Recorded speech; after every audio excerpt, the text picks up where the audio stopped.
The following podcast contains coarse language and adult themes. This week on the show... And I come back to you now, at the turn of the tide.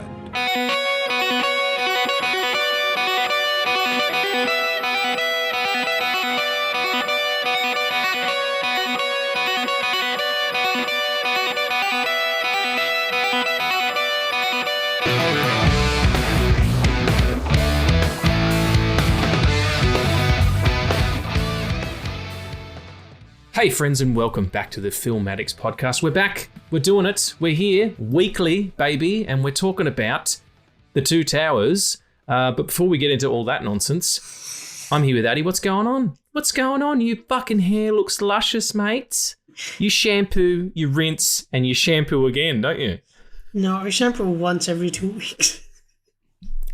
Well, whatever you're doing, keep it up. If you're getting some good fish oil or something, or maybe you're eating lots of almonds or whatever the metric is for having decent hair, you're doing it well. Thank you. You're welcome. What's going on, mate? Oh, nothing much. I've just been enjoying this really weird revamp of just Lord of the Rings. Just a revisit. I've been diving into almost everything that I dove into fucking 10 years ago. How do you mean, sorry? Oh, all the behind the scenes and the production diaries and everything.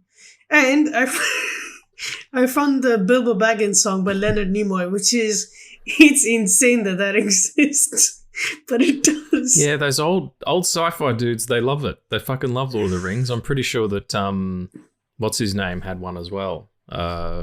Saruman. Christopher Lee was in a metal band. I'm pretty sure they talked about Lord of the Rings. They must have.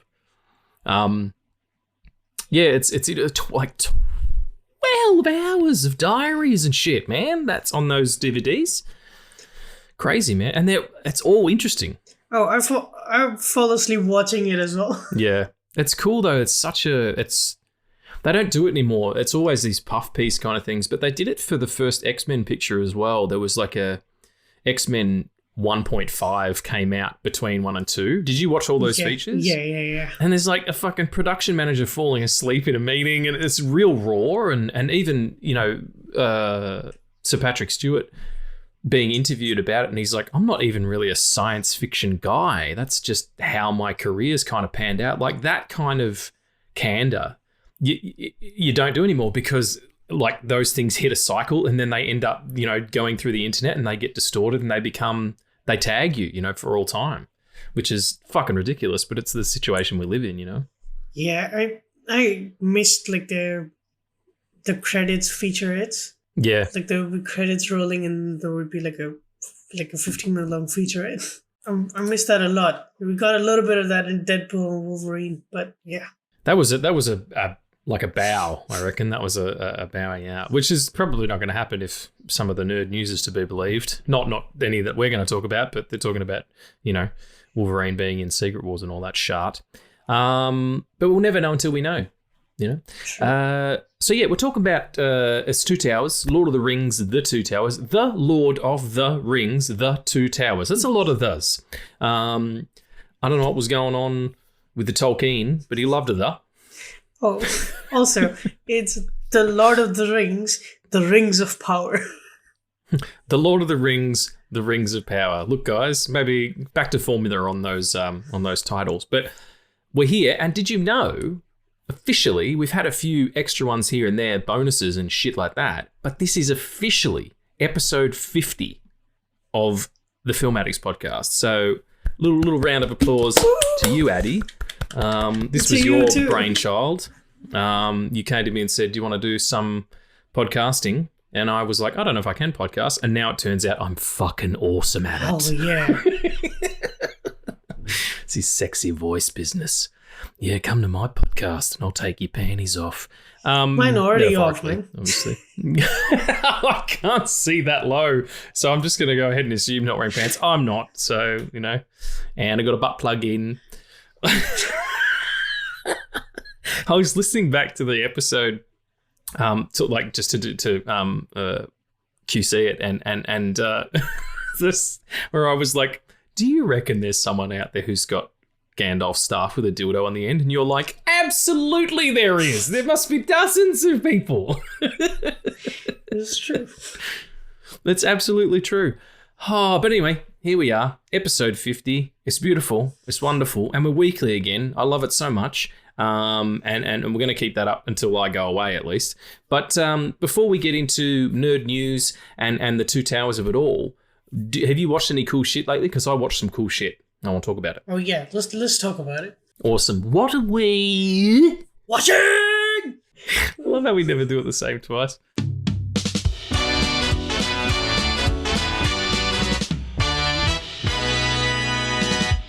You do you. I know. Did you go first last time, or did I go first last time? I go first usually, so you go first.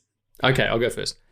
I watched me some Barbarian. Oh yeah. Yeah, talk about that shit, man. Talk about it. Fuck my whole man. I always do. Those who follow me on the Stitch Up with Reegs on Instagram will know that when October comes around, I'll be watching some horror movies, man, and some thrillers and shit. And people talked about Barbarian when it came out, obviously, and I've heard good things. And I thought I'll give that a go because I wanted something modern, because I've been watching sort of older stuff. And fuck. Yeah. The way it looked, like, if you haven't seen Barbarian, spoilers. I'll give you 10 seconds to skip ahead 30 seconds. Okay.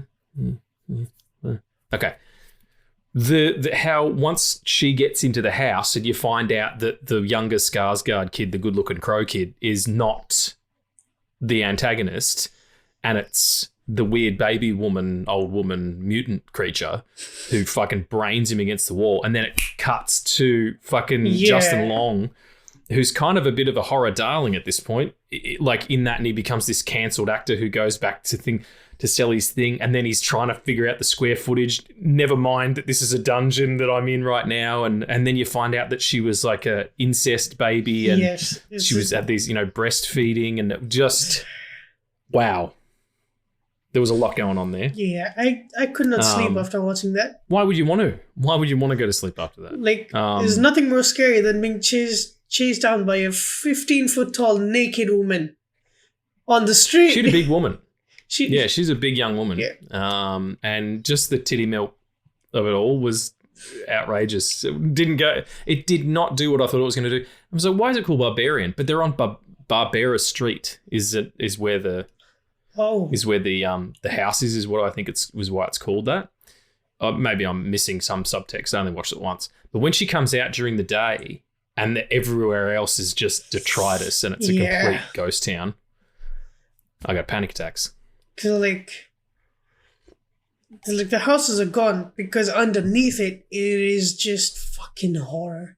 Tombs. It's like the end of From Dusk Till Dawn, which also rules, where the camera pans out from behind the titty twister, and they're just catacombs where all these vampires have been living. Spoilers for that movie as well. That's fucking 30 years old. So yeah, love Barbarian. Really love that. I saw Megalopolis. If you want to hear my like longer form thoughts of that, go and listen to the Podcast Assemble podcast episode that I did on Megalopolis with Tommy, and also Matt Bliss, his editor, came on and had a chat about that too. I liked it a lot more than they did. Tommy fucking hated it, and that's totally fair. I kind of dug it, and I just got into it, and I liked what Coppola was doing. So that's where I ended up. So go and have a listen to that if you want to check that out. The other thing that I did, there's two more. One is I went to the Astor, my church, the place of peace, and I had myself a fucking lovely evening. Went to this brilliant vegan place beforehand where I go and have dinner before I go to the Astor. It's called the Tyranny of Distance. It's just off Chapel Street. It's a very hip, very cool, like vibey young folk bar, but the restaurant attached to it is all vegan, and they do the best vegan food in Melbourne. So Tyranny of Distance, much love to you. Had my dinner there, and then went up to the Astor to watch the 4K restoration of Seven Samurai, Akira Kurosawa's Seven Samurai. I haven't seen it since I was in film school. It was bliss. I ran into my mate Ben, who was there. I heard him laughing behind me. I'm like, Ben's here, and I turned around. We had a chat. Not during the movie, obviously, during the interval. So that was really great. Just a beautiful evening at the cinema. I do tend to agree with We Hate Movies head honcho Andrew Jupin, who says that removing some of the grain and stuff from a movie like that, especially when it's, period, but it's also was shot in the 50s and it's black and white, you kind of lose some of the aesthetic. But it was still gorgeous to watch. You seem to shoot things at a higher, slightly shutter speed, which is interesting too. And finally, 2 nights ago, I watched a film that just dropped on, it's Binge is the streaming service here, but I think it's Max in the States. They came out with this little movie that just snuck under the rug. It's called Caddo Lake, Caddo Lake. And it's a lake it's the only lake in Texas that runs parallel to Louisiana. And it's the young kid from Maze Runner and Teen Wolf. What's his name? Dylan O'Brien? Yeah. The one who I think would be a really good Dick Grayson. Yeah. Yeah. And it was in the thriller section on the platform. So I just gave it a punt because I like that actor. And it ended up being this really sort of genre bending. It's not a genre bending. It's just like, it's more science fiction than it is thriller or horror, but there's a thriller element to it. And it was just high concept. It reminded me of Foe, actually, like high concept science fiction, but small scale. Oh. I fucking loved it, man. It might be my film of the year. I thought it was absolutely excellent. All the reviews and stuff were like, I picked the twist, coming a mile off and blah, blah, blah. I didn't. It was, the same as the TV show Sugar. Everyone's like, I knew what was going on after episode 4. I had no idea. Maybe I was just hooked on the character stuff. But yeah, Caddo Lake. Go and check it out, and it's really excellent. It's beautifully made. It's really smart, and amazing score. Like, it all ticks in all categories. Yeah, that's been on my list, especially because M. Night Shyamalan produced it. Yeah, the Shyamalama. Yeah, and I have a weird relationship with that guy because I hate him, but through the years I've come to understand why he. Why do you hate him? Well, he made the Last Airbender, which butchered the show that I love so much. Right, yeah. Right, and he whitewashed the entire cast and all the characters. Yeah, right. And then made... Yeah, okay. Well, I mean, I can understand why that would be upsetting. Yeah. And then made the fucking Japanese Empire Indians, which was not the call to make. What did he say? He, there's an empire called the Fire Nation, right? And they're... Like in the show, they're supposed to be Japanese, right? And in the film that he made, he made the Fire Nation Indian, which is like there's no connection there ever because it's not the kind of story that we're trying to tell here. Yeah, okay. I thought you were saying that he said something about Japanese people and Indian people, and he was like, he should have been cancelled for that shit, That's pretty funny, man. Yeah, no, I understand there's a lot of ill will about him. I don't think he's made a lot of good pictures. He's made a few great ones. Mm-hmm. Like, Sixth Sense is really good, but it lives on that twist. Unbreakable's even better. That's probably in my top 5 comic book movies in parentheses. I've got the tongue. Is really good. I like Signs a lot. I know that people think it's stupid, but I really dig that movie. It's got a great vibe. The Village is really good too. I think once it gets to the Twilight Zone, he always have to have a twist kind of thing, but the bulk of that movie is really good. And then he kind of did a few other shits and giggles, bits and pieces about it. The Happening is a fucking bizarre film. There's one great shot in it where like the car turns around the corner and it's all those guys hanging from the trees. Like, that's pretty scary. But yeah, I think the sort of in between there, he kind of made some duds. But Knock at the Cabin, which was fairly recent, and Dave Bautista. Yeah, Bautista, and the guy who is a song and dance man, but he was also one of the leads in Mindhunter. Jonathan Groff. Never is. Yes, thank you. He's in it, and that's an excellent picture. I really dug it. But I love Trap. I thought Trap was really interesting with Josh Hartnett. So maybe he's come back to form. And maybe he'll fucking leave your favorite animated shows alone. It's fine. He's Indian too, so I gotta I can't hate him too much. But I hate lots of white people. Yeah, but that's different. And lots of Australians. It's different. Why? There are not a lot of Indian directors in Hollywood, right? Oh, sure. Yeah, okay. There's tons of white dudes. I'll tell you that much. Yeah. Oh, fucking throng with them, mate. Hollywood is throng with whitey. It's true. Also, coming back to like what you were watching, I'm getting ahead of myself, but so I saw news like fucking 2 days ago, and I have been fucking drilling my mind on where I have seen that guy before, because everybody talks about this recent film that he did, which I know that I did not watch, but I know that guy from somewhere. So the new lantern that is cast is Aaron Peer. He's the fucking inspector in Fall, which is where I know him from.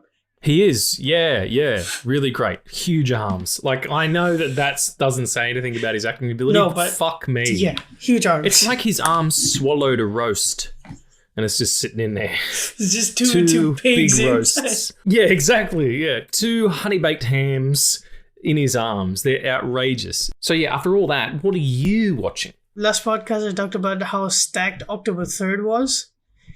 Yeah, I remember. And so it came. And I had, there was so much excitement that I had fucking forgotten that the Agatha episode drops. Mm-hmm. And it has become one of my favorite shows that Marvel has ever done. Really? Okay, well, tell me why. Well, it's all gothy and witchy, and you know how much I like that. But it's also it's a new flavor in Marvel that I'm really enjoying. Agatha is crazy. It's a musical with witches. It's really refreshing to see something like that. Does it feel like WandaVision, or is it just its own thing? No, it doesn't feel like WandaVision, and I love that because I don't want anything else to feel that way. I think it was at times WandaVision was too personal, and I don't think that Marvel right now has the bandwidth to do that. But this does tread on similar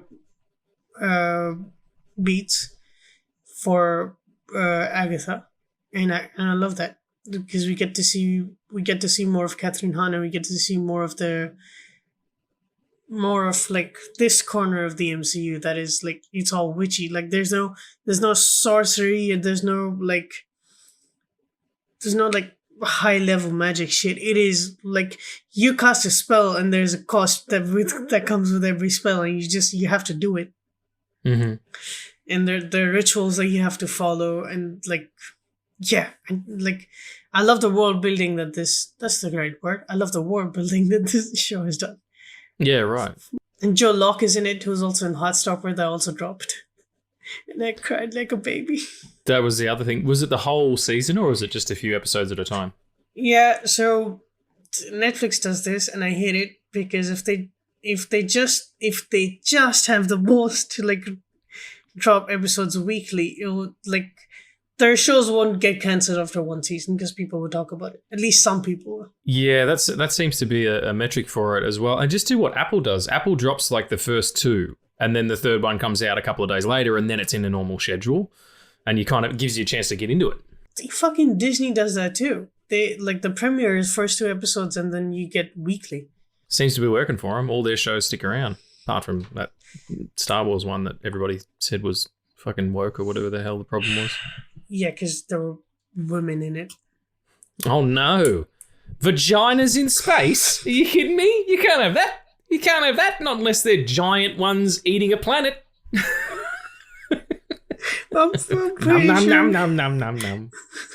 That's the vagina eating. Endor. Endor's already gone. Oh no, Endor doesn't blow up, does it? Something else blows up in Star Wars. The Death Star blows up in Star Wars. Yeah, all right. It's a big pussy eating the Death Star. Nom. Like a ping pong ball. Anyway, got distracted there for a moment. So Heartstopper season 3, and you cried like a hungry, angry baby. Yes, it just Heartstopper is it's a very much a comfort show because it's an adaptation of a graphic novel, and there are people are more accepting in that world compared to this one. So not all people are accepting. We do see that, but most of them are, and that's a fun change. And this season is like it tackles a lot of mental illness and struggles that young trans people have to go through, and just like how sometimes loving someone cannot not sometimes but always the loving someone does not mean that you can overcome their mental issues, and that's hard when your main characters are 16 years old. So yeah, man. And Haley Atwell is in this one because they couldn't get Olivia Colman back for this season, but she's playing a different character, so hopefully we get Olivia Colman back. But yeah, it's like for me, every time I watched Heartstopper, like when season 1 dropped, I watched it fully in like a night, and then I watched it again, and then I watched it again, and then I didn't watch it, and then when season 2 was gonna come out, I rewatched the first season twice in preparation for season 2. And then when I completed season 2, I rewatched the entire show again. That's a commitment. You must know it back to front. Very cool. What was it? There was something else as well. Was it the new season of Vox Machina? Yeah. Yeah. How was it? Oh. Well, it's still going on. It's on air because it's on Prime. So each week 3 episodes drop, and there are 12 episodes. So we get 4 weeks of Vox Machina. But oh my god, the first 3 episodes are insane. Like the animation like bumped up. When the animation bumped up, I'm like, I have to tell you to watch this because like I need to talk to someone about how fucking great this show is. If I just drop in like the current season, will I not get anything? Do I need to run up? No, because it's a continuation. But it's like 22 minutes of animation, dude. And it's 12 episodes per season. It's not that long. Well, fuck. I mean, I put that post up about, which we'll talk about in the Nerd News, about the new Voltron picture, and Johnny got in touch with me, our composer, JP. He got in touch with me and said the new animation of the Voltron that they did, like The Legend Continues or some shit, so I can't remember what it's called, that dropped on Netflix in like 2016 is really good. And I nearly started watching that last night, but fall to sleep. So I can definitely give Vox Machina a try, yeah. Well, let me get into it and we'll do an episode on it next year. Oh, I would love that. I would absolutely love that. I love everything about the show, and we get little references to their actual campaigns and like the campaigns that they have after it. And it's just, like it's not there. Like it's there for people to enjoy, but like when they go in and make something special like that, and then they add something more special for the people who've like followed their other journeys, it's very rewarding. Yeah, right. It's made by people who love this medium of storytelling. It is made by people who created this story. We get more of the cast coming in as writers this season, and we get some of the very, very famous and viral moments from campaign 1 in this. I will say though, when you do get into the Legend of Vox Machina, it's a campaign, it's a D&D campaign adapted for TV. So not everything flows as much as you would think. It does by like the middle of season 1, but with the first 2 episodes you have to watch them together because they go hand in hand in like introducing these characters and what their morals are, and then you get into the actual plot of the show. It's like when people complain that The Lord of the Rings is too long when they just start with Fellowship Extended Edition, because of course you're spending an entire hour in the Shire, which is not where the story takes place. The whole story is about leaving the Shire. Yeah, that's absolutely right. Yeah, it does. Benefits from watching the theatricals first.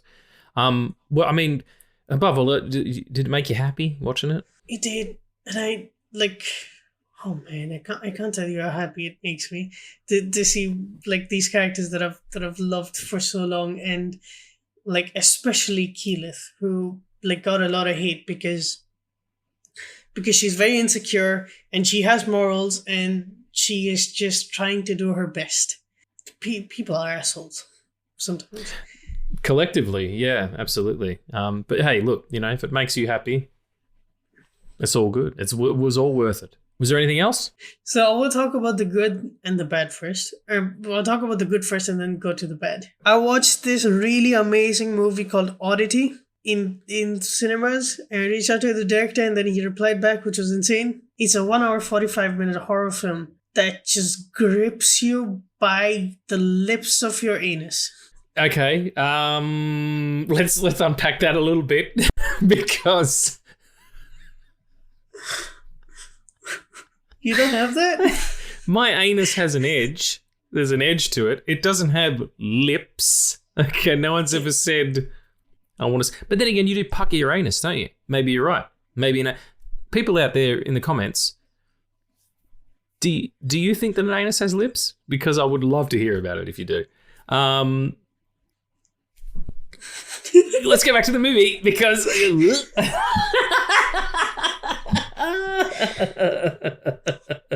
Anus lips is something you shout at someone when you're driving and they've cut you off. Fucking anus lips! Shit! It is. I'm going to try it later. Just go into traffic and try and start some shit with someone and go, hey, you in there, you mother with 2 children in booster seats in the back, you've got anus lips. What's that? You're dialing 000? Okay. 000 is who you dial to get the police here at emergency services. I know it's 911 elsewhere. What is it where you are? What do you have to dial if you want the police? Stick your head out the window and shout, Policia! Like the fucking...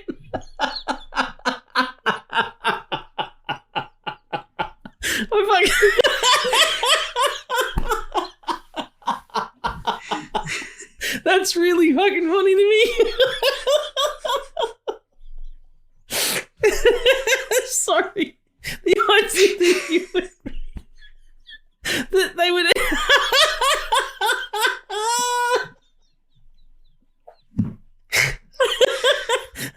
Sorry, everyone.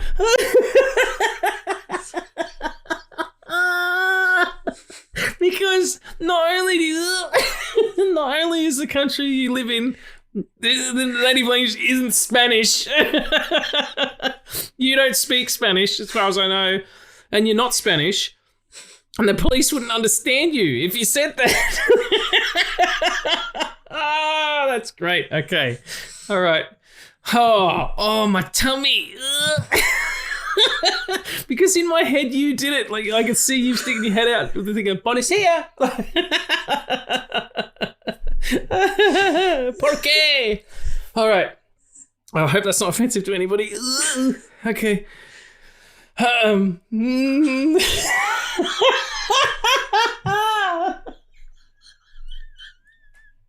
sorry, laughing like Muttley. Okay. Oh, wacky races. My glasses are fogged up because I'm crying. I'm going to have to cut so much of this out. Or maybe just leave it. All right. Sorry, everybody. Hopefully you're laughing with me and not at me. Actually, you can laugh at me. That's totally fine. Okay.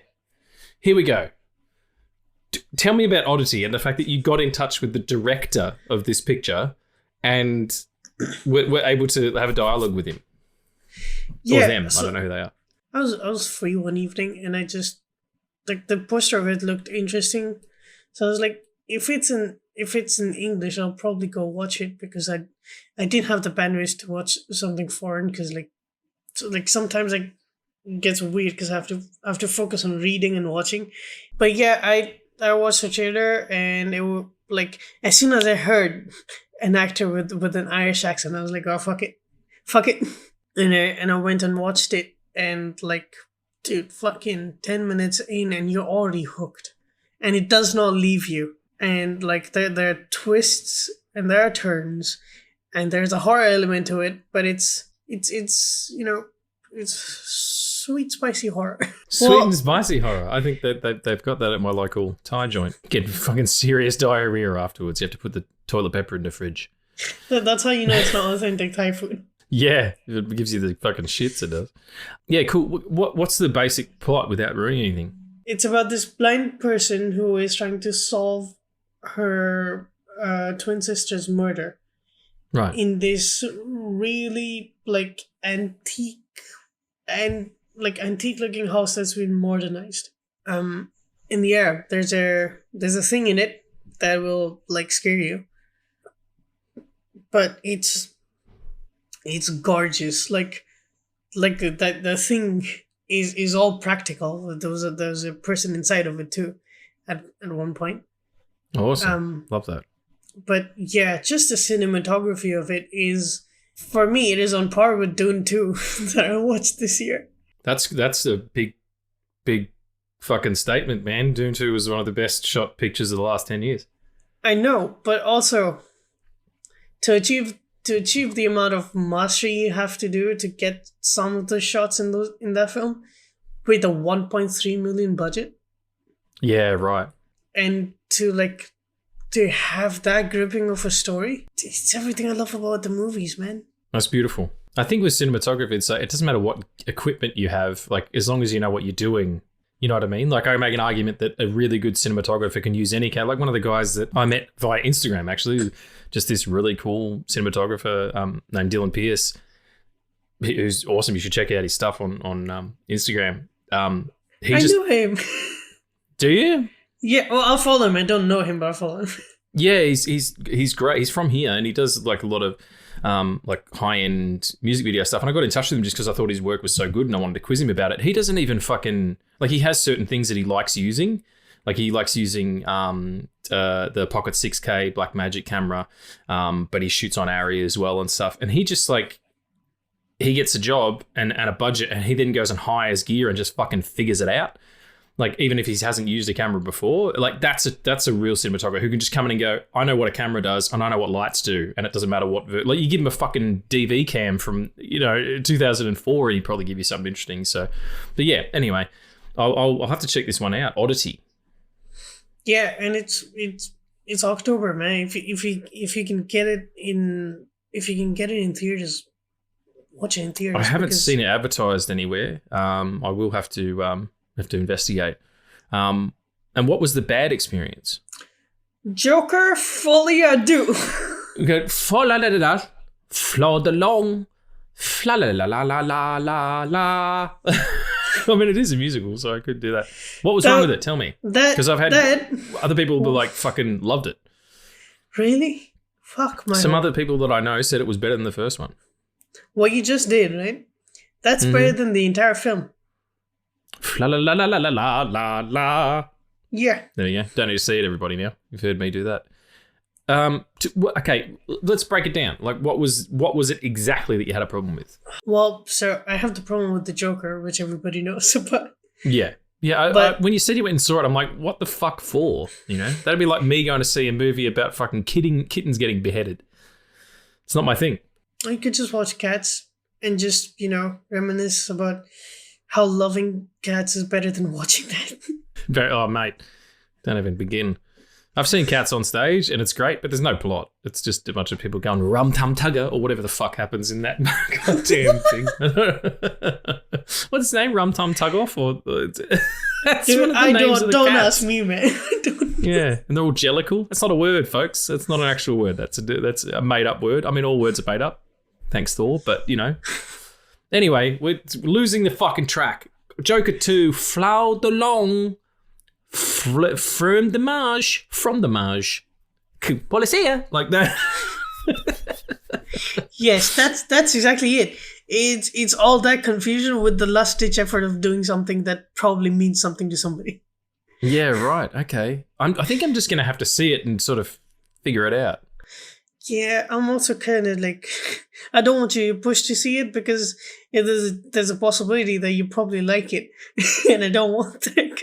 I had no great feeling. I thought Joaquin's performance was exceptional in that first movie, and I still think that nobody talks about the fact that two people have won Academy Awards for playing the Joker. Yeah, that's a fucking weird statistic that no one ever says anything about, and it drives me nuts. I'm like, what does that say about the character? But anyway, Joaquin's an incredible actor, and that's a well-made film, but I didn't think it was the amazing picture that everybody seemed to. It was Taxi Driver, basically, and Taxi Driver fucking rules. Yeah, well, I don't know. All right, I'll check it out, and we'll figure it out. I don't like Scorsese movies, as I mentioned before. Yeah, well, I mean, like we tried to do The Flash, and we ended up doing a fucking animated movie because we don't want like being negative. Sure, it's just I have to say this about Joker though is like the cinematography and music are great, and that was great in the first one too. That's the only part I actually liked. But because this, like, The Joker is a film about a man who starts killing people. It has nothing to do with, like, anything DC. Yeah, right. And that can work. Trust me, we all watched The Flash. We know that can work. But, like, my main problem was at the end of the day, it was Todd Phillips trying his best to make us sympathize with someone who murdered 6 people. And, the insults went crazy on that because, Joker. And there's I would argue there's like 15 minutes of actual runtime where he's the Joker in this one. And that's the major reason why the incels do not like this as well. Mm-hmm. But it's the same thing. It is literally them trying to make us sympathize with now a serial killer. And it has nothing new to say. It is like there's no actual story here. Like it starts and ends in the same place. And for some films and some stories, that's a really good thing because there's an arc in it. But like there's no arc here. And like Joaquin Phoenix is great, but he's not doing anything new, right? There are no new ideas, new themes explored here. The Lady Gaga is wasted. I think the decision of making this a musical in air quotes because it's really not. Their decision to make it a musical harmed them more because they did not know what the story was, and then they added this element which needs the story to take place for it to actually feel extravagant. You can't do that when you're doing it with the Joker. Like for me, the Joaquin Phoenix and even Todd Phillips of it all, it screams contractual obligation that they even made a sequel. Honestly, yeah, I mean, you didn't need a sequel to that picture. Yeah, and I know I said that that's wrong, but when I told you that there is no need for this film to exist, and you said, well, there is because money, and it makes sense because the last one made $1 billion, so of course. Yeah. I think it's what works. It's IP mining as we talk about it, but that's all right. It some people dig it. You didn't dig it. I hope that you did dig it. If you dig it out there, then dig it. Just dig it. Do you want to talk about some nerd? Let's talk about some nerd news. Let's do nerd news.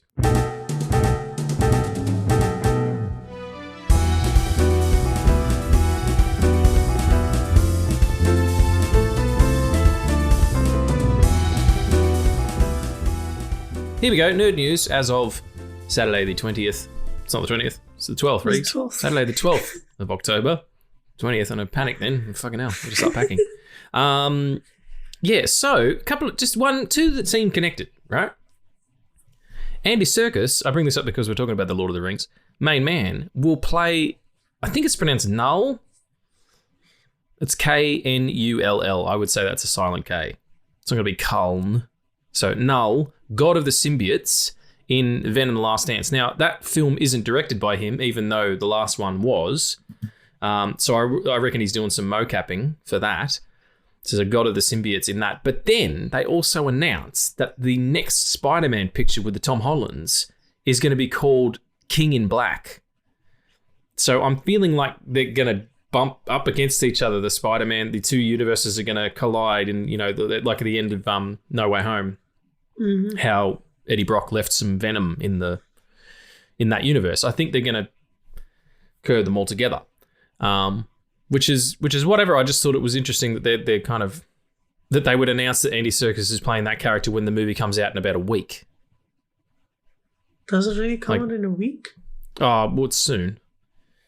Maybe not a week. Well, yeah, no, it's like 9 or 10 days. So yeah, week. Yeah, right. I have little to no interest. If Tommy says, "Do you want to come on and do an episode on The Last Dance?" I'll do it, and Juno Temple. They're the only reasons I'd be interested, because we're not going to do it because we don't like the Venoms. If you like the Venoms, I really hope you like the Venoms. Here's one for you. Before I get into that, do you give a shit about this new Spider-Man business? No. Because the way they left No Way Home, it was like, okay, cool. This is the Spider-Man. Like, this is him. He's on his own in New York in the retro costume. It's Christmas. It's snowing. It could have been cool. Yeah, it could have been cool. It was good while it lasted because, like, we know Sony's not going to do that. It's a shame too because it would have been to have a standalone thing with him and not even reference everybody else. Just get into some Spider-Man shits, and instead of having it be so manacled to the fucking Masters of the Universe, at least basically they are the MCU.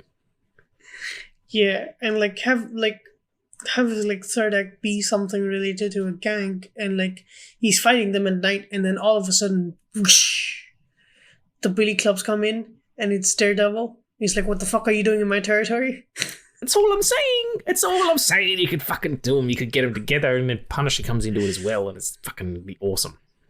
Yeah, but they would rather everybody's back, so. They would rather do a Venom story with Topher Grace coming back in as Venom than Tom Hardy. If Topher Grace is in it, the fucking people will burn down the cinema and eat the chairs. That's quite a Tarantino visual, man.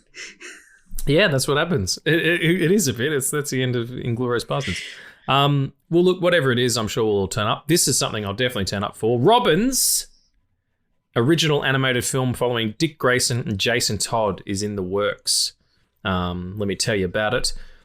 Produced by Matt Reeves and James Gunn. It's not set in the Reeves-averse. It will use a cross between CG animation, stop motion, and live action real-time performances. I don't know how that's going to work, but God bless them. If they do it like fucking Spider-Verse, more to the better. You happy for that? I would have preferred a live action Nightwing picture, but whatever. Yeah. True, but also we're getting the Brave and the Bold, right? And the Brave and the Bold has Damien, so there's no way that Dick does not exist there because he has to. Yeah. Oh, there's always Dick. Hell yeah. I can't not make fun of his name. I can't not. I like Richard and Jason. I do as well. Yeah, no, it's a good combo because they're so like they couldn't be more diametrically opposed. Even more so than Damien because he was young and trained by assassins. But Dick and Jason kind of had similar. Like they both came from working class families, and there was some like Carney and all that stuff. So it kind of there's some DNA there they share. It was just like what happened to them is what made them different. Like it's one bad day kind of situation. If Dick still had have been Robin when the Joker fucking brained him. You know what I mean? Like if Jason hadn't have taken over, it still would have ended up happening. It just would have been Dick instead. And would he have gone insane, Yeah, it's interesting. Also, I was thinking about this the other day. I think if Joker would have killed Dick Grayson, I think Batman would have lost it and he would have killed Joker. Yeah, that's true. I fucking love that bit in Batman the Red Hood animated film. And Jensen Ackles is Jason, and he's like, why didn't you kill him for me? Yeah. Look what he did to me. Like, what did I mean? Nothing? He's pointing the gun right at him. And, God. And Jensen Ackles is such a great physical actor and such a great vocal actor. Like, I'm rewatching Supernatural at the moment because I like doing that at Halloween time. Just drop in somewhere and enjoy. I really dig his stuff. But yeah, he killed that particular performance. Yeah, he's playing Batman in like the last Long Halloween series, yeah. Yeah, that too. Plus, he's been playing Batman from then I think it's the Tomorrowverse. I think there's like one part of Crisis that's still left. The Crisis shit is like it's terrible, really. Like the way that they're doing it. I didn't even get through the first one. Yeah, like it was. I don't like the animation style. It looks really fucking.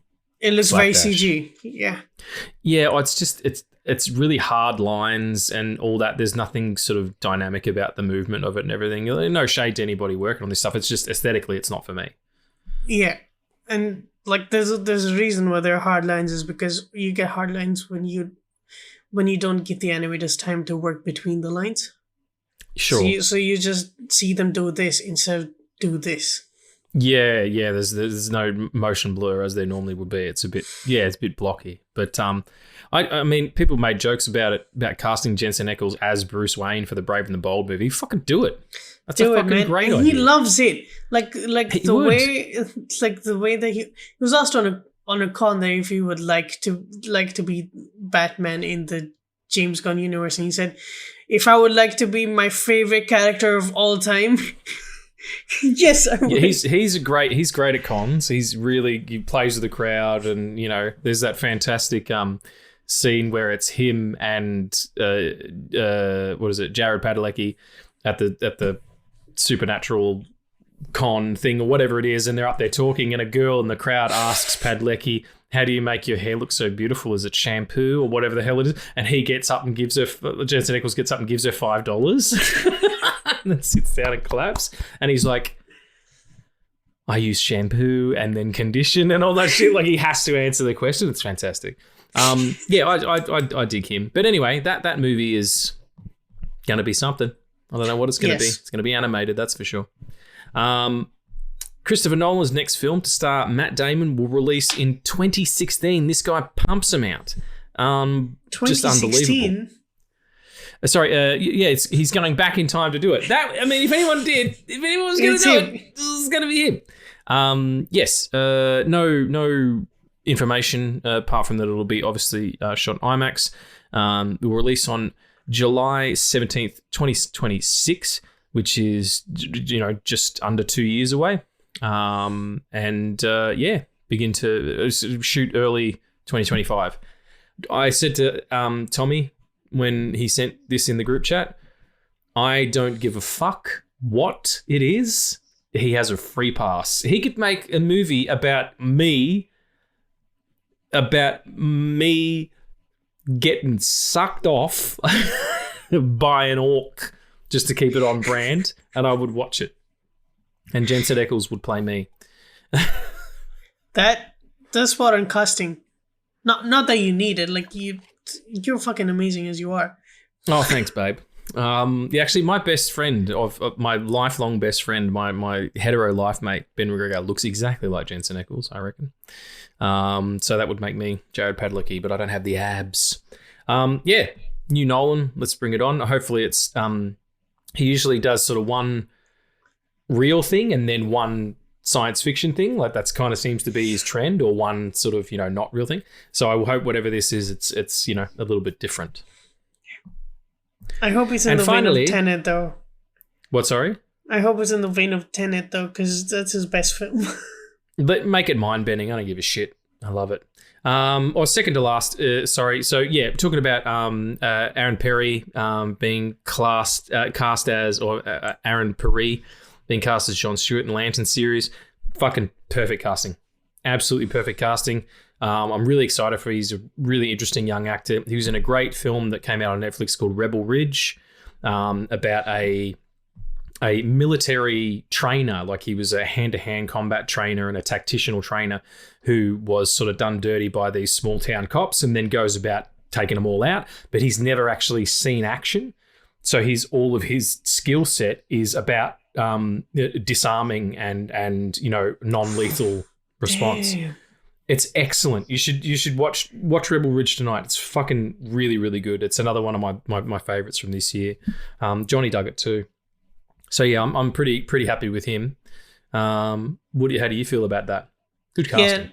Yeah, no, great casting. I'm still like, I don't like the Hal Jordan that we have, but shit. I forgot the Lantern's name. Jon Stewart. Yes, thank you. Sorry? Yes. Idiot. No. Yeah, Jon Stewart is the Green Lantern for me. Like, he was in the cartoon series, and like he has always like been that like authority figure, even when roaming around with Superman and Batman. Like, he always has like authority above them. He always felt that way to me, at least. Yeah, no, I couldn't agree more. I think as well, because we have, the older statesman Kyle Chandler playing Hal, and Aaron Perry's probably in his mid to late 20s. It's clear that they're going to set him up to be the Green Lantern of this universe, and Hal will be his trainer. So they'll do a Lantern series, and then you'll probably get a Jon Stewart movie. And then if they do a Justice League version, it's obviously going to be him, you know? And whenever they cast Batman, it's not going to be Jensen Ackles, because Jensen Ackles is like fucking 5 years older than me. So like he's, you know, almost 50. They're going to cast someone who's in their late 20s. But I'm excited. As I said, he's a really interesting young actor. And yeah, he's put in some stellar performances. I'm confused. Fucking great casting, and like, I'm so excited to see what he does with it. When you say the Batman is going to be like late 20s, that means that like that he had like fucking Damien when he was what, fucking 15? No, right? Yeah, I don't know how that's going to work. I really don't know. That's why like that's why like early to mid 40s works, because he's had Dick, he's had Jason. Probably we have what's the other one? Well, he hasn't had any dick. He's given it. He's given some dick because he's got a baby. Sorry. I just did a joke. I laugh. It's you must be right. I didn't even think of that. Yeah, unless they do this fucking stupid thing where Damien is the second Robin, which I don't like. Yeah, no, he's definitely got to be the third. It feels like they're dropping straight into a continuity that already exists. Like you don't have Guy Gardner and Miracle Man and Hawkgirl in your opening picture. Superman, well, it used to be Superman Legacy, it's just Superman now. You don't have all that shit and the Authority and all of these deep cuts. You don't have that if you're not starting already in a world that's already formed. You know what I mean? It's not going to be an origin picture, that movie. Yeah. Which is probably the best move. I believe Superman is in an origin movie. It's like Superman year 2 or year 3. And we know that works because the fucking Batman made $1 billion. And it's a good movie. But people are going to fucking hate it anyway. Like you cannot win in this climate. It's just going to happen. People are going to fucking hate it. There's going to be people who love it, and the people who love it are going to be the quiet majority. Anyway, speaking of quiet majorities and not enough black people, Sure. Lord of the Rings, The Two Towers. It's white orc.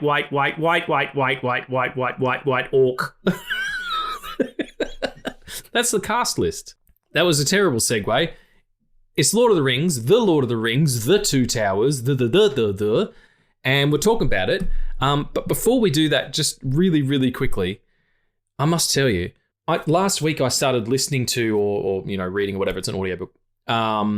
The book, I can't remember what it's called off the top of my head, but it's like Peter Jackson and the building of Middle Earth kind of thing. I have that book. It's called, a great book. It's amazing. It's called Peter Jackson and oh my god, fuck. Anything You Can Imagine is the name of the book. Anything You Can Imagine, the making of Middle Earth or something. Yeah, the making of Peter Jackson. Anyway, it's sort of half biography about him, half biography about Lord of the Rings, and then the actual production of it. I'm only about, a few chapters in or whatever, but I must tell you, the two things that I found really interesting, one was the director of Excalibur, John Borman, I think his name was commissioned to write a version of the script. I can see Addy nodding, so he knows what I'm about to say. But for all of you out here that don't know this, he commissioned to write a script, like condensing all the films into one picture, I think it was. And he handed in the script, and it was full of fucking sex and shit. And there was like, Aragorn brought Arwen back to life with a magical orgasm, and also open mouth kissed Boromir on the mouth. Galadriel seduces Frodo. Like all this sucking and fucking going on, like it's Caligula. Like what the hell is this? Anyway, they didn't go ahead with it in the end, and he was kind of miffed when it actually finally came out. But anyway, the other one that I thought was absolutely bananas is that the Beatles wanted to make this shit a year before they broke up. They wanted to make it, and it was going to be like everybody were going to be hobbits except John Lennon, and he was going to be Gandalf or some shit. But anyway, and they were going to do a musical version of it, so Lord of the Rings with Beatles songs in it. And they went to Stanley Kubrick's house unannounced to pitch it to him. And because he's a beautiful, humble person, he had them into his house for tea and cake and to when they did the pitch. But he was busy prepping Napoleon that he never ended up making, so he couldn't do it. But can you imagine the universe where there is a Beatles-led Lord of the Rings movie with Beatles songs in it, like songs they wrote for the film about fucking orcs and whatever. And it's directed by Stanley fucking Kubrick. I mean, just if I can have a portal, please, like let me get there for 20, 25 minutes so I can just see what an absolute masterpiece or catastrophe that would have been. That's one of the most like mind-blowing things is that, and they were so close too. Like if he wasn't prepping for Napoleon, he would have done it. I know. We just missed out. Fucking stupid Napoleon that didn't even get made and then got made into a movie with Joaquin. Yeah, and oh fuck, that was horrible too. It wasn't great. It was kind of a comedy. About halfway through, I'm like, this is really funny. Is this supposed to be funny? And then he came out and he's like, there's a director's cut. I'm like, it was already fucking 3 hours. Heavens. One of my favorite parts about that book is how Peter Jackson is talking about this like director-writer retreat that he goes on. And there's, there's Spielberg there, there's Scorsese there, and like they're on this table talking, and then there's one guy who just wouldn't shut up about like movies and talking to Scorsese. And it's like a 2-page turner. It's like, who the fuck is this? And then it's Tarantino. It's Tarantino, yeah. He was at the festival with Reservoir Dogs, and Peter Jackson didn't know until years later. Fucking hysterical. I mean, Tarantino knows a lot. He's a big personality. So yeah, I can totally understand that. It's a good book anyway. You should check it out. Yeah. Those of you listening. It made me love him even more. And but at the time that I was reading it, I was like, I could do a really good job at playing Peter Jackson.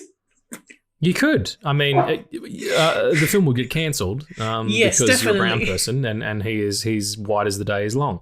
But hey man, dream as big as you want. So anyway, Two Towers. It's an exceptional picture. I feel like they really hit stride with this, and I think it's a lot of it is to do with the Gollum storyline, but we'll come to that in a little bit.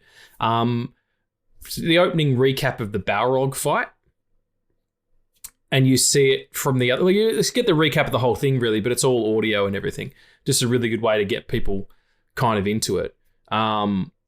Just incredible, like the seeing that side of the battle, and just how for days, weeks and weeks they were battling. Apparently, yeah, and oh my god, to see this like old elderly man be so fucking badass with this giant monster is just. Oh, I wish I could be that when I'm old. You're gonna be Gandalf the Grey later on. I love the change to Gandalf the White, because he's been gone for so long. Like, you know, he's I never that clicked to me before that he's like, you know, I lived 1,000 years on Earth in a moment and all that kind of stuff, and he didn't remember his own name. Yeah, it's like, Gandalf, is that what they called me, you know? Yeah, it's kind of like post-nut clarity if you think about it. Post-nut clarity? You mean, no, it's not. It's fucking...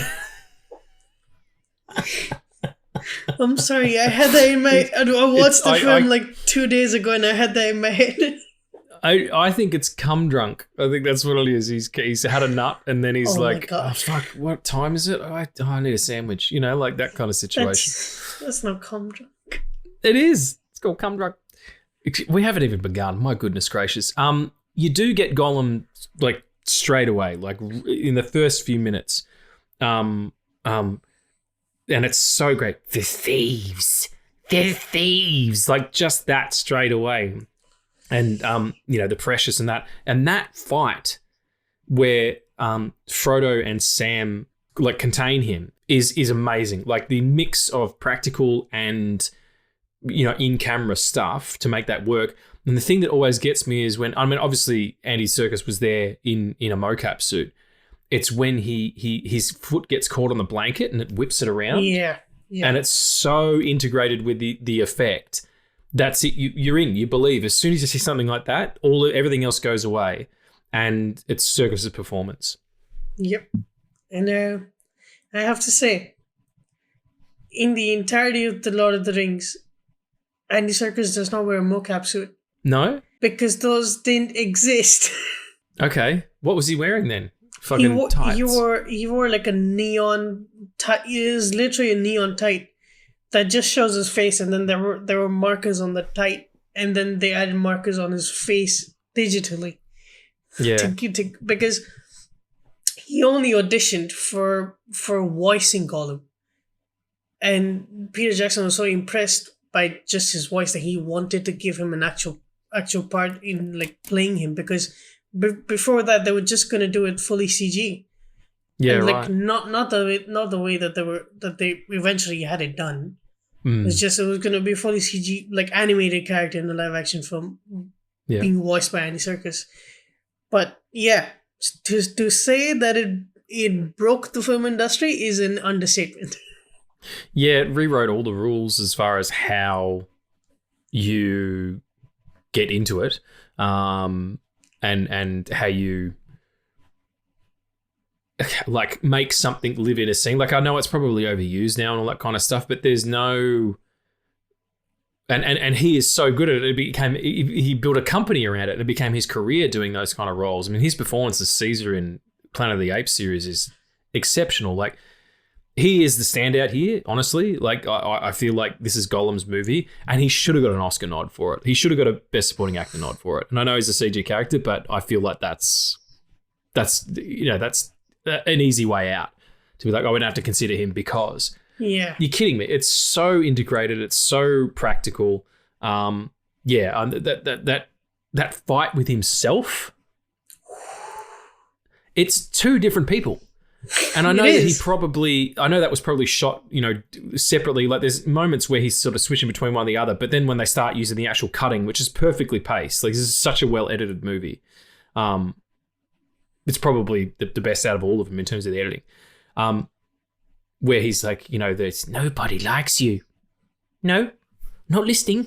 Like, that kind of the cutting there. And then when he kind of gets the sadness, like, leave us alone. Like, he's such a pitiful character. You can't, it's like you were talking about before, like making us feel bad for the Joker. Gollum's a villain. It's not his fault, but that's what's up.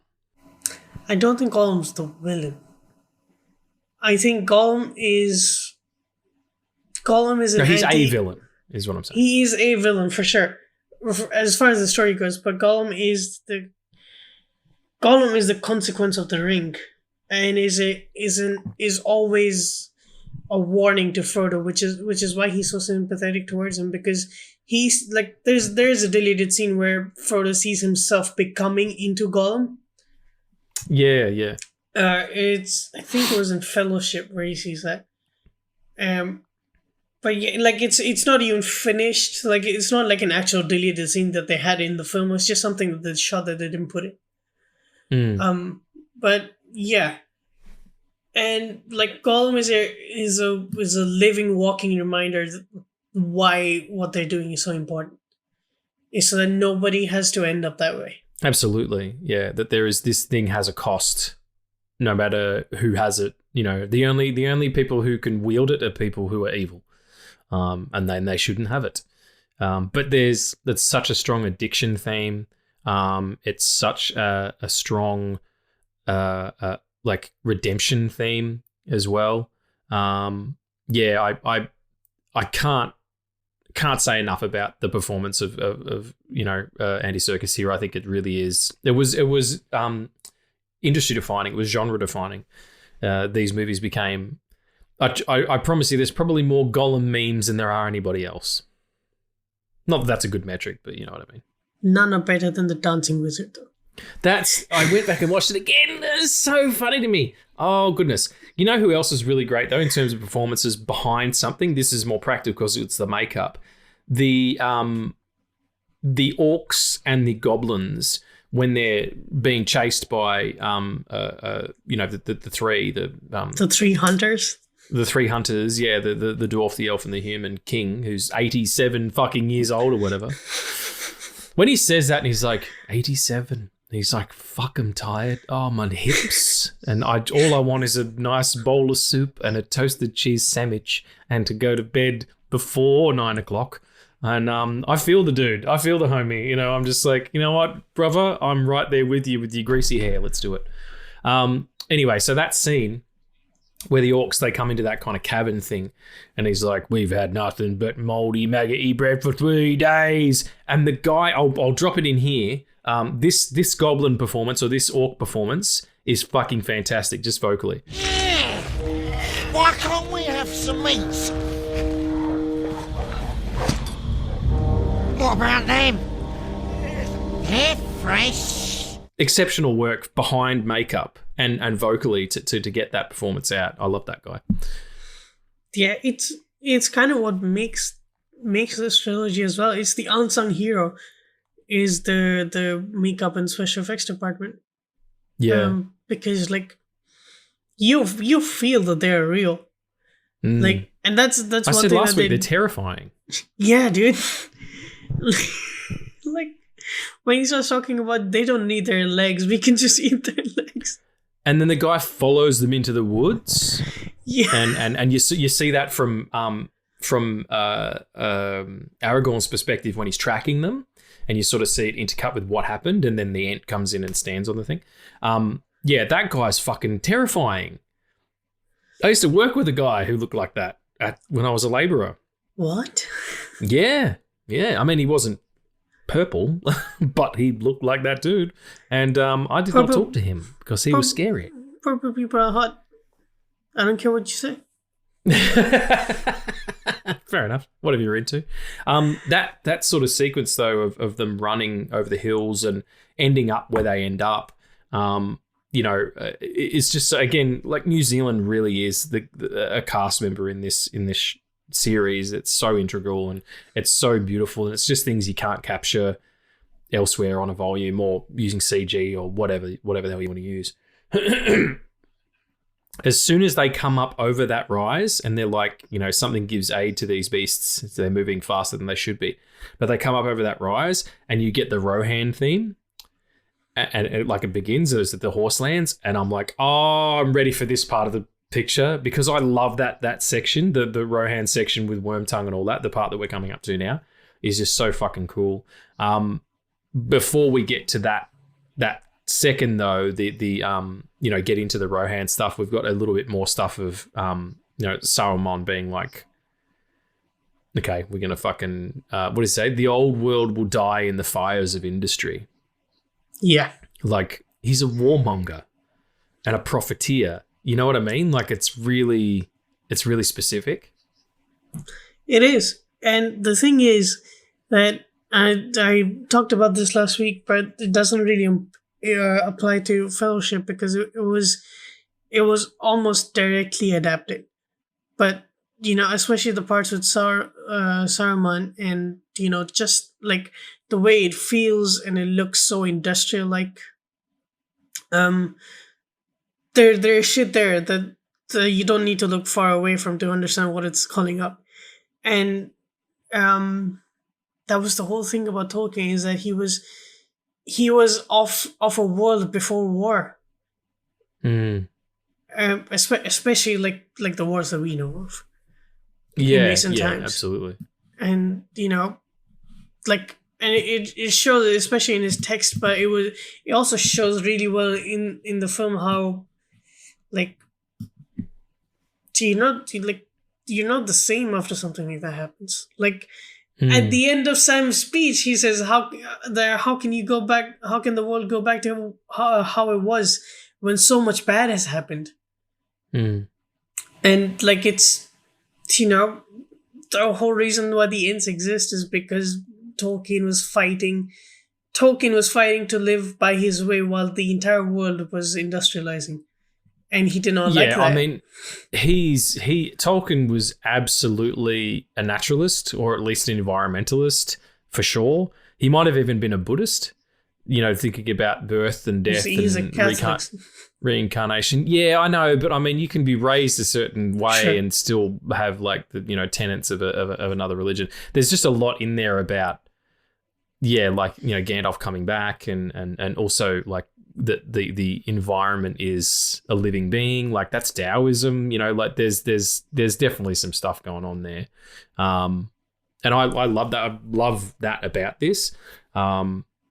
also that part of the Saruman radicalizing the tribes against Rohan, against the Rohirrim, and being like, they took your lands, they fucked you up. Like, that is, he's such a second, you know what I mean? Like, Wormtongue is his second, but he's such a second prick, you know? Like, Sauron's up there just going, yeah, yeah, it's all looking pretty shit, which is what I'm enjoying. I don't know why Saruman sounds Australian. I don't know how to do his act. No, he'd be from New Zealand, wouldn't he?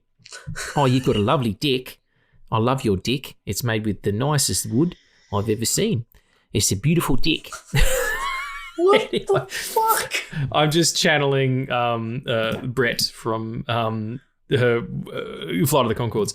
But more to the point, he's radicalizing those tribes, and while, you know, all that's going on, that's a real specific thing too. That's about how the person who has the most to gain is apt to use other people to gain it. You know, it's like wars are fought by the poor.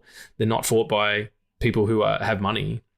You know, people who have money and power and prestige, they're the ones, you know, saying where people are going to go, and the poor lose their lives. That's what's up. I love the wide lens choice here as well. Anytime you're in Isengard, the lens choice is really wide. You know, the close-ups, you know, real close shots of Saruman, and it's got to be a 16 or a 14 or something like that. It's really stretched, like just really peculiar, like strange, you know, breaking of the axis, or not breaking the axis, sorry, breaking of the rule of thirds, so that he's sitting, you know, slightly off frame. Just really incredible. Can we just talk about Karl Urban? Yes, please. Because the man is a dish, and he's also a really fucking great character actor. I think his early career was sort of, you know, playing off this a little bit. He was able to be like, I was in Lord of the Rings. But now whenever you see him, he's a bit different. You know, every time he turns around, he's got something new up his sleeve. And I rate him real high. I think he's great. He's New Zealand's Tom Hardy. No, he's better than Tom Hardy.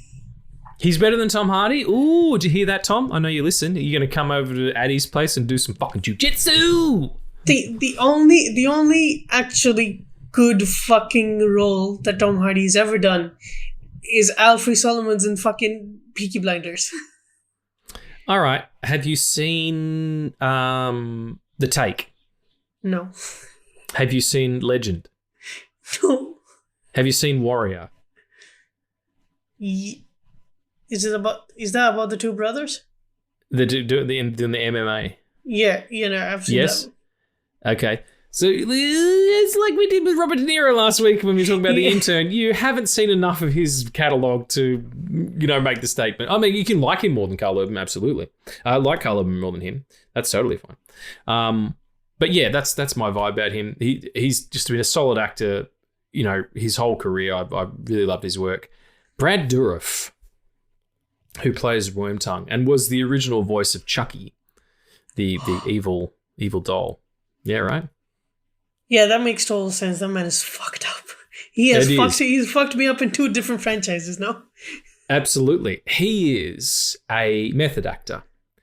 And I find this fantastic because when he was playing Wormtongue, he was doing the very British, you know, I'm a slimy fuck, you know, that kind of thing, you know, when he's messing with Miranda Otto and being all creepy with her and stuff. And Karl Urban's like, bitch, stop looking at my sister, man, or you're going to catch a fucking beat.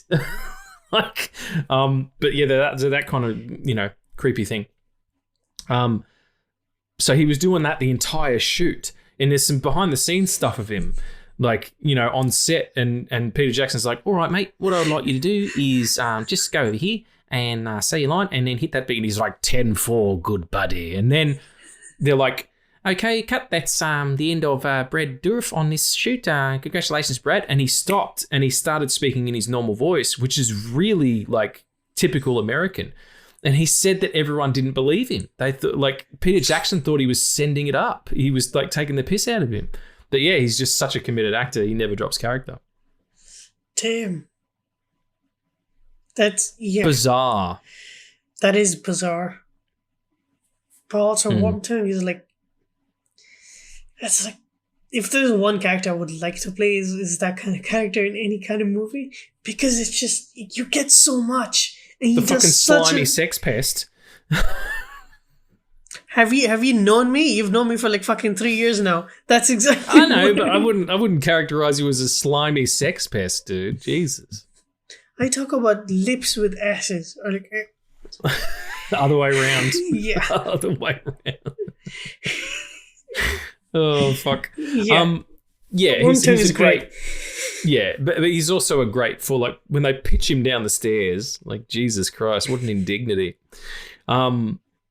Yeah, I think that like his performance in particular is really good. Like on the villain side of things, I like that. Ants, bitch. There's ants. There's trees that fight back. I mean, for me, that's amazing. Like I know I eat broccoli and everything, but you know, trees that are alive and the fight with them at Isengard, like one of them gets set on fire and then a bunch of orcs jump on it with axes. Like it's just so undignified, and the beautiful Treebeard, who is, you know, like I mean, Tolkien was obviously tired that night when he came up with the name, but such a great representation for the natural world and the balance of the natural world and how it does. Like the natural world takes a long time to do anything. That's what evolution is. It's, you know, happens over millennia and things like that. But just seeing Ents fight back, like the expansion of this world, it's that. It's the Rohirrim, it's the Horse Warriors. You know, it's really you know, Gandalf the White. That's like my favorite thing about this is we get bigger again. You know, Oliphants. You know, that kind of thing, which is, yeah, I really love it. And I do love the part where they're in the Ent forest and Aragorn says to Gimli, lower your axe, man. Like, these are fucking living trees. They hate axes. Yeah, there's a really great sequence in Rings of Power that goes hand in hand with this. And it shows why, like, they hate axes, because the orcs used to, like, not only would they, like, cut up like their own, but they would also like cut up animals and shit, and with like the same blood on the axe, they would like chop down actual ants. And so it's a rad scene where you hear the axe going down for like a minute, and all of a sudden it stops, and you see the axe flying towards the man who was like chopping on it. Yeah, and it's just them taking it back, and there's a dialogue in I think it's the next episode, and then they talk about that forgiveness takes a century, because these are natural creatures. Like, they go with the flow of the world. Like, you can't force them to do anything. And they were here long before any of this was. Like, when you see something like that, you are forced to actualize and realize that you are nothing but a stone in their path, and it wouldn't hurt them to crush you. Well, I mean, I think Robin Williams put it best. Like, when we inevitably destroy the planet, or the sun goes out, or, you know, actually it won't, it'll explode, it'll be a heat death, statistically, you know, whatever's going on, that's nature's going to go, like, I'm back, and just it's all going to start again. Like, to think that we're above all this and that we have control over it in any way is fucking hubristic, you know what I mean, or hedonistic or whatever. Like, it's just, yeah, it's grand hubris. And they're a really fantastic representation of that. Again, going through the marsh, like expanding again, like Gollum knows the way. He knows the way through the marsh because he's found it, and orcs just don't come this way, like that kind of thing. And where he's had the conversation with himself, he's like, no, go away and never come back. And he's going to help the master. He's going to help his hobbit. And there's a great moment where they're kind of like, he's like, come on, Gollum will show you the way, or Smeagol will show you the way. And he runs past Sean Astin, and he just turns around and goes, nice hobbit, and then runs off again. It's just those little moments that make him real, that I really love, yeah. Yeah, especially like for like the first half an hour, he's just calling you fat hobbit. I had a note about that actually, where he says, wait, hang on a second. It's when he brings up. Yeah. It's when he brings Stupid the rabbits. fat hobbit. Yeah. He brings up the hares, yeah, and I wonder if Sean Astin took that personally. You're a stupid fat hobbit, you little shit. Fuck you.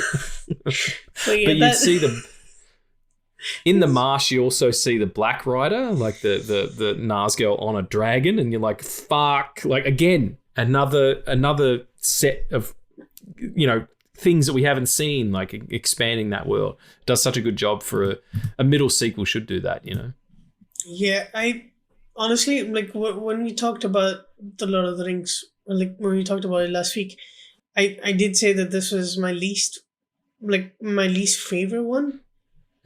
But and that had nothing to do.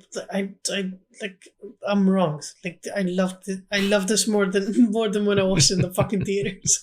Yeah, right. But yeah, I love the Rohan stuff so much. Yeah. Because like they're humans, and you can like the most human thing that you can relate to is manipulation, because believe it or not, a lot of people go through that. Majority of us go through that. And there are times where we don't realize it, and that's what killed all of Rohan's and like killed the king's heir. And like the way that Brendan Hill is that his name? I think so, yeah. Or Bernard. Yeah, Bernard Hill. The guy who plays Theoden. Yeah. It's like the way when like he is reverted back to himself without all the poison from Wormtongue is like when he's at the grave of his son, he says no parent should ever bury their own child, and it's just it's so heartbreaking, and he plays the heartbreak and guilt and just suffering so well. It's powerful. And I think that whole sequence, it's such a great shot when Gandalf puts his staff to his forehead and knocks Saruman out, and then it cuts to Saruman getting blown across the room.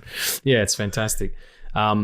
That whole sequence, and then him being back and them talking about, nah, we're not going to fucking go up against Isengard. Are you kidding me? We're going to go to Helm's Deep. And Aragorn's like, war is upon you whether you wish it or not.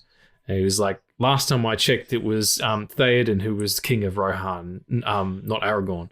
And that's a thing, he's the lost king of Condor. He's always leading. He can't not lead. And in that particular moment, it's interesting because he is up against a king as well.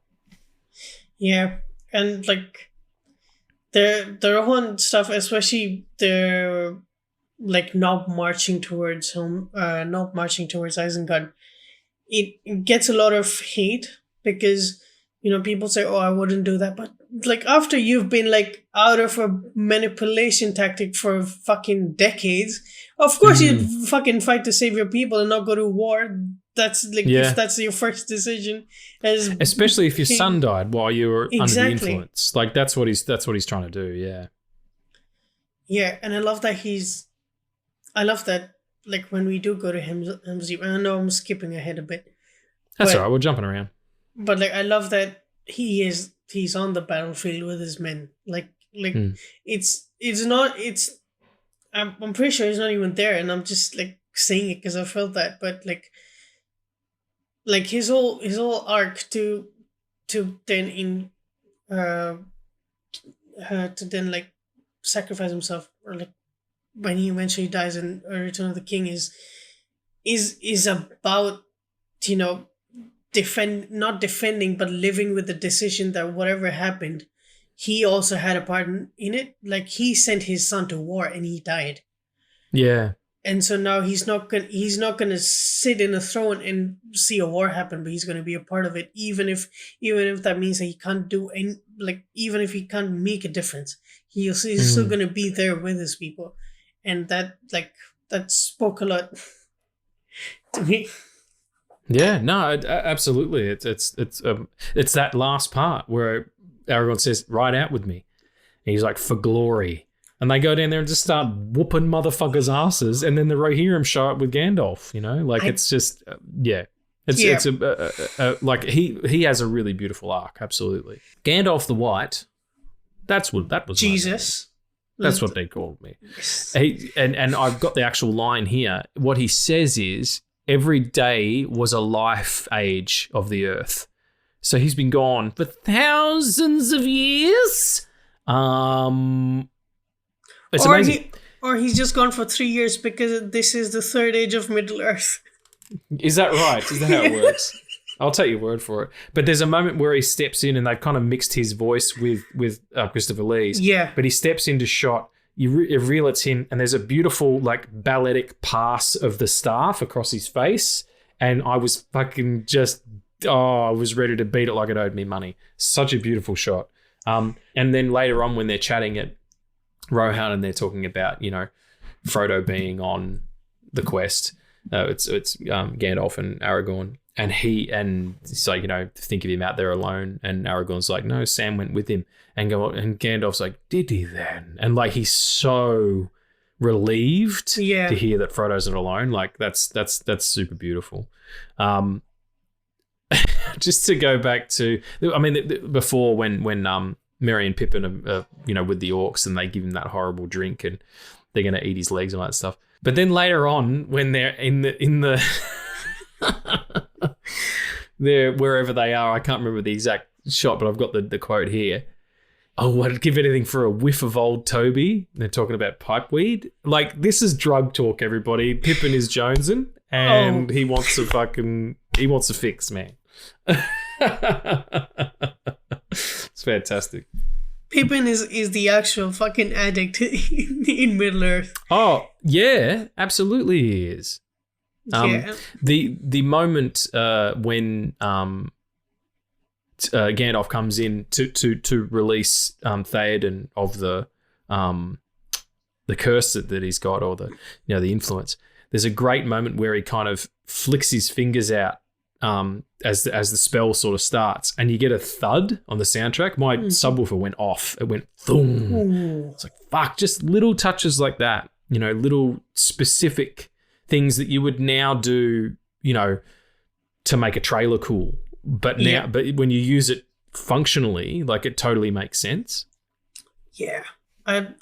There's a very cool difference. I don't think if you caught it. I caught it this time. I've seen this like more than anything in my life, I guess. Because it's like 12 hours of your life if you watch it. Yeah. But when Gandalf the Grey does magic, it is more, I wouldn't say on the nose, but it's more noticeable. Like you can see him do stuff, and he talks to the moth, and the moth brings the eagles, and he's physically holding the staff and doing magic and spells. The way that Gandalf the White does his magic is more subtle, yet more powerful. Yeah, that's a really good way to put it, actually. I love that in the score when they're hunting orc in like the beginning. Yeah. It's the really score. specific. The score is called Three Hunters. It's the most rad shit ever. And it's like, it's the most rad shit ever is absolutely the case, yeah. And like when because they think it's Saruman and they're ready to fight him, and as soon as he comes, he heats up their weapons, and like they can't hold him anymore, and it's just fucking great. It's such a great representation of what true power is in this, and the goodness of true power. And Ian McKellen fucking slays it. It is a slightly different performance as well. He's not as kind of curmudgeon-y. He's a little bit more sort of, he stands a bit straighter and his voice is a bit clearer, and he's, he doesn't seem to be struggling in any way. Like, that kind of, again, it's the power of reincarnation. I just can't mistake, like, I noticed this when Frodo and Sam have their fight. It's really Sam who's the only one keeping Frodo on task here. But then shortly after that, they come into contact with Faramir. Is it? Yeah, with Faramir. And just how difficult it must have been to shoot the hobbits with real sized actors, because it's a varying of techniques. There's children or little people in costume, or there are the force perspective, or there's CG. Like there's a dozen different practical ways to make them appeal small, and from shot to shot it is different. Like the idea of having to kind of figure that out of what you have to do at what point. Like you wouldn't even get a full take, you wouldn't even get a full shot in before you had to adjust. And there'd be times when you've got the kids there to be the reverse of, Frodo and Sam, but you don't have Frodo and Sam. So you're shooting that a day later or whatever the fuck, like I just can't. Yeah, that part of it is really interesting to me. Like the technical, I mean, you do it so easy that everything would just default to fucking CG now. But back then, my God. Yeah, I mean, we saw it in The Hobbit. There was no forced perspective there because they could do it digitally.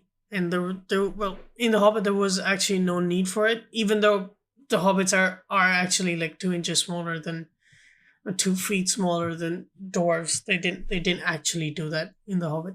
There's so many ways that you could do it now, I guess. But back then it was just like, yeah, fuck. We've just got to kind of figure it out and stitch all this stuff together. I think probably the biggest part of this film is Helm's Deep. Mm-hmm. Over 20 hours of footage was shot for Helm's Deep. It was 4 months of night shoots in the rain, and there were T-shirts made up that said, "I survived Helm's Deep, and I want to see if there's any of them on eBay." Because, I mean, we'll get to it a little bit more, further down the line. But yeah, what a incredible achievement, because every single fight in these movies, it's not just a fight for fight's sake or it's time for a fight. Every single one is different, and it means something very specific to the story. Like Act 3 is the folly of thinking that you are protectable in this place, like of thinking that bricks and mortar will save you. Well, fuck you. No, they won't. We're going to suicide bomb the side of the thing, and the whole deep is going to explode. Like that is something very specific in terms of what war is. Oh, 100%. And like they do it flawlessly here.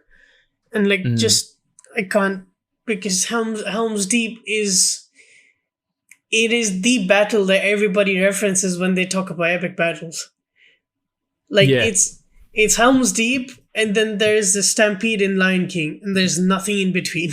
Yeah, good pull actually. Absolutely. Yeah, I think it's just so well executed, and you can follow everything. Like where everybody is in space, and what the there's like ebbs and flows of it as well. Like it's not always full on. When those ladders come up, fucking hell, like oh yeah, you feel the threat so hard, and just the horde of them. I remember like in Starship Troopers, where you see all those bugs come around the corner, like at that one specific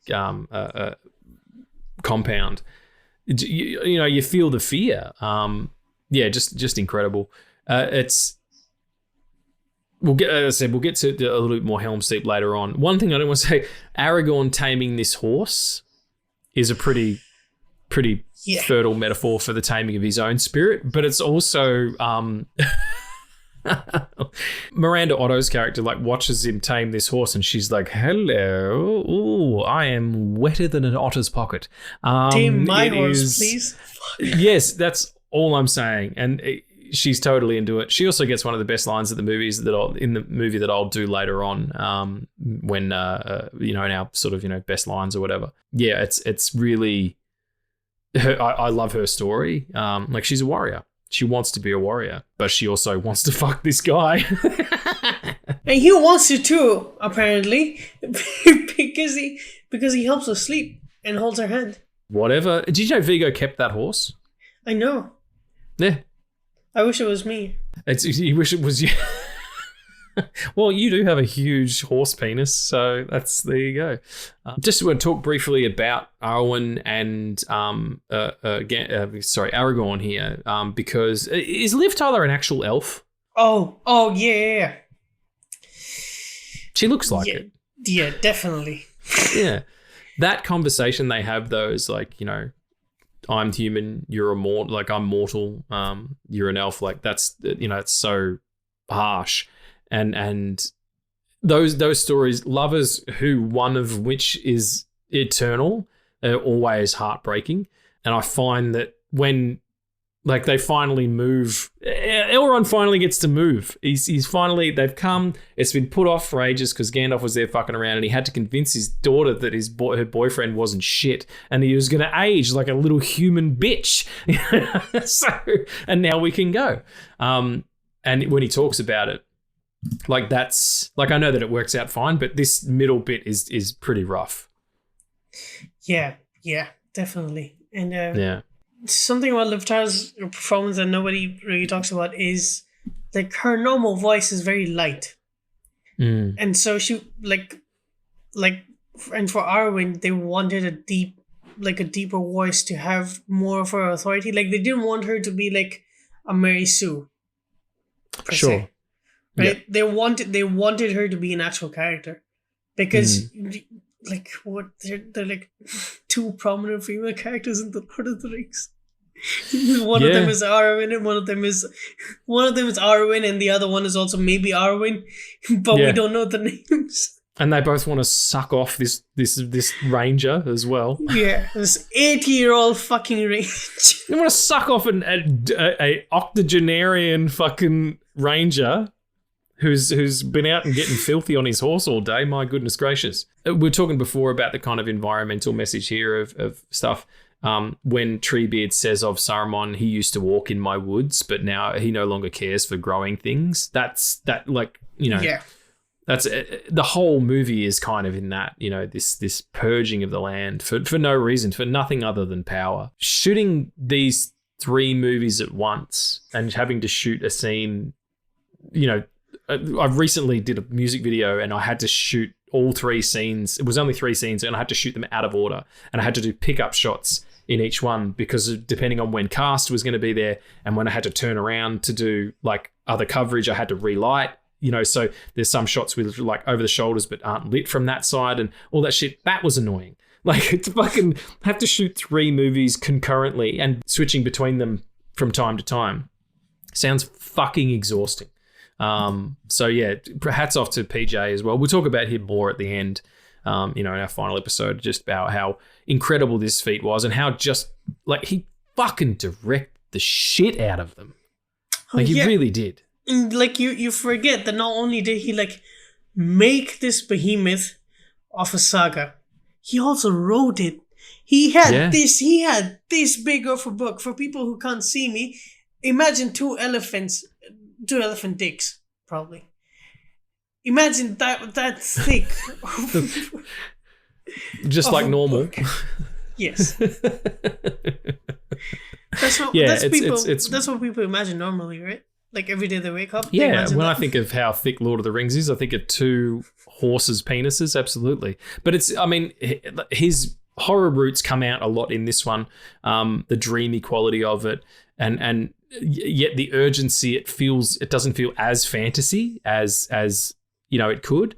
There is kind of that there. So yeah, he's just like such an amazing talent, and one of the best sort of like big directors. So it's kind of a shame that he ended up doing those Hobbit movies, I guess. I don't know, but I haven't seen them, so I can't really. I just feel like he could have done some other really interesting work, especially after doing King Kong. He kind of scratched that itch. He could have gone on to do something, that was an original piece, something like Heavenly Creatures or whatever. Yeah, I feel awful like that people keep beating up Gollum. Yeah, that's something that bothers me now than it did when I was a kid watching them. But yeah, it's like I feel with this is just me saying it, that like with age you kind of understand the struggles of being addicted to something and having that like dual ideology of I want it but I also hate it, and just like when he calls Sam nice hobbit, it's funny, but it's also Smeagol that's being broken free of like the cage that was Gollum. Yeah, and he's trying to be nice, and he's trying so hard to be better. And then when he finds out that their mission is to destroy the ring, everything goes to hell. Yeah, we'll come to that at the end. It's Yeah, incredible. Some of the visual elements to because we're kind of at Helm's Deep now, just thinking timeline wise. Some of the visual elements to that, like I'll die as one of them. When Legolas is like, dude, everybody here is gonna fucking die. Like, yeah. I'm an elf. I'm gonna fucking do 17 flips and a fucking and a crossbow move, and I'm out of here. Like, and I'll take down 47 orcs or however many they end up killing. They've got that little competition going on, him and Gimli, which is great. And he's like, well, I've left behind the woman that I love. I've left behind my immortality. I am one of these people, and I'm fighting to save the world of man. Even though the world of man is, horrible. This is the end of it, basically. Yeah, exactly. I love that. For me, though, it is the children of Rohan being armed.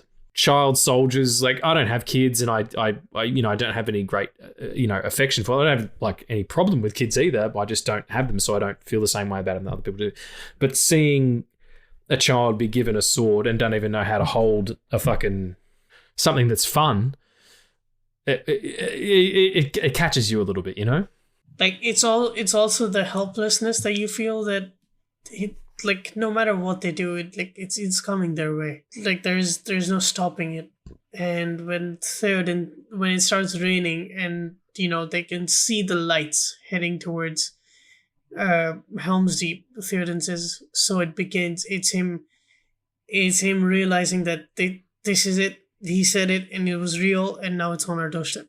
Well, I mean, he's been in denial the whole time. I also like the fact that he goes out there for a second to try and barricade that door. He's been out there the king has been out there for 2 minutes and he gets stabbed with a lance. I mean, you useless fucking bureaucrat. What a dick. That's, yeah, ridiculous. I love like I said before, it's so well edited, it's so well paced, this sequence. Like the sound design is so critical to it. Again, you can understand where everybody is in space and time. It breathes where it needs to. Like, there's dips in the action where you can kind of reset and figure out where you are. And it's also intercut with the attack on Isengard by the Ents. Like, these were my friends and that kind of thing, where they're throwing boulders. Like, it should be fucking ridiculous because they're fucking walking around trees, but it doesn't. It's badass, and I love it.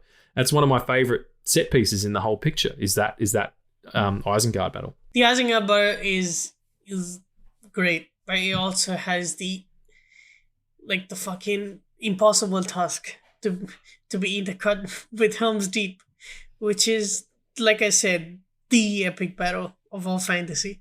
Or like epic battle in like anything. But like, just it's like if something like that would have been made now, it would just be it would definitely just be CG models fighting CG model and like pick up shots on a green screen about dialogue, right? Yeah. But like, there's dialogue and there's story in Helm's Deep. Like, the elves come in, man, and they bring up the Last Alliance. Man. It's fucking the Rohirrim. It's the elves, and it's Gandalf the White. It is a fantasy gangbang. Yeah. It is the fantasy fuckbang. A fuckbang. Wow. What's a fuckbang, Riggs? I don't know. Just made it up. It's when you're in the act and you're fucking, but you're also banging a bell, so you're fuckbanging.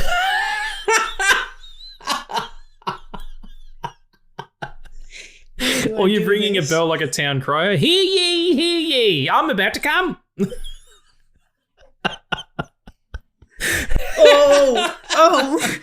This should be a Christmas ornament. It's called cum bells. Here's my cum bells. Hey, honey, you bringing your cum bells to bed tonight? Yep. You'll know when I'm about to come, I'll tell you, because you'll hear loud clanging for about 10 seconds beforehand, and I'll tell you what time it is, and then I'm going to fucking shoot it on your chin. Oh, God. What the fuck? We got distracted. We were talking about some serious stuff. The Isengard fight is great because, yeah, you're right. There is CG elements, but when they drown it, a lot of it's miniatures. Oh, Helm's Deep's a lot of miniature too. That explosion is. It's not miniatures. It's bigatures in this one. Bigatures, yes, that's what they call them because they're these huge, hyper detailed miniatures. But like that's exceptional.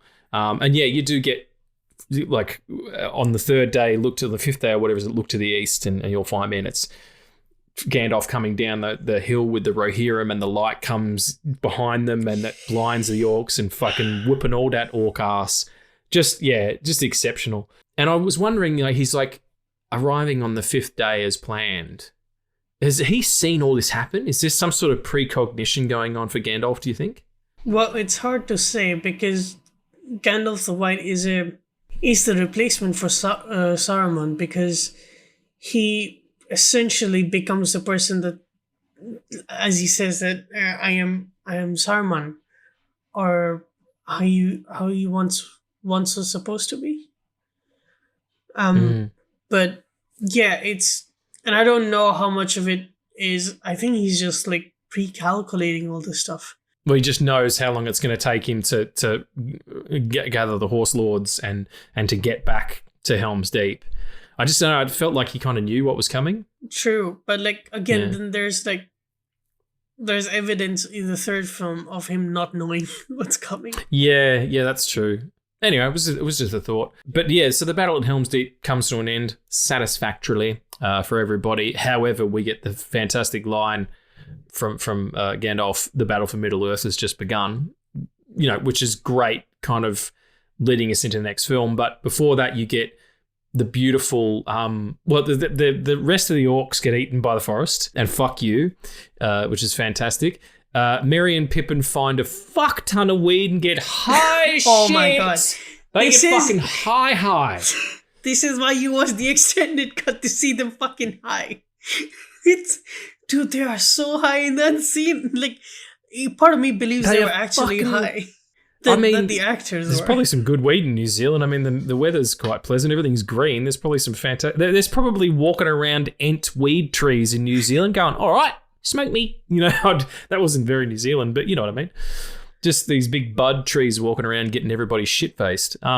Yeah, it's fantastic. I know that bit was cut out of the theatrical, but I really like it.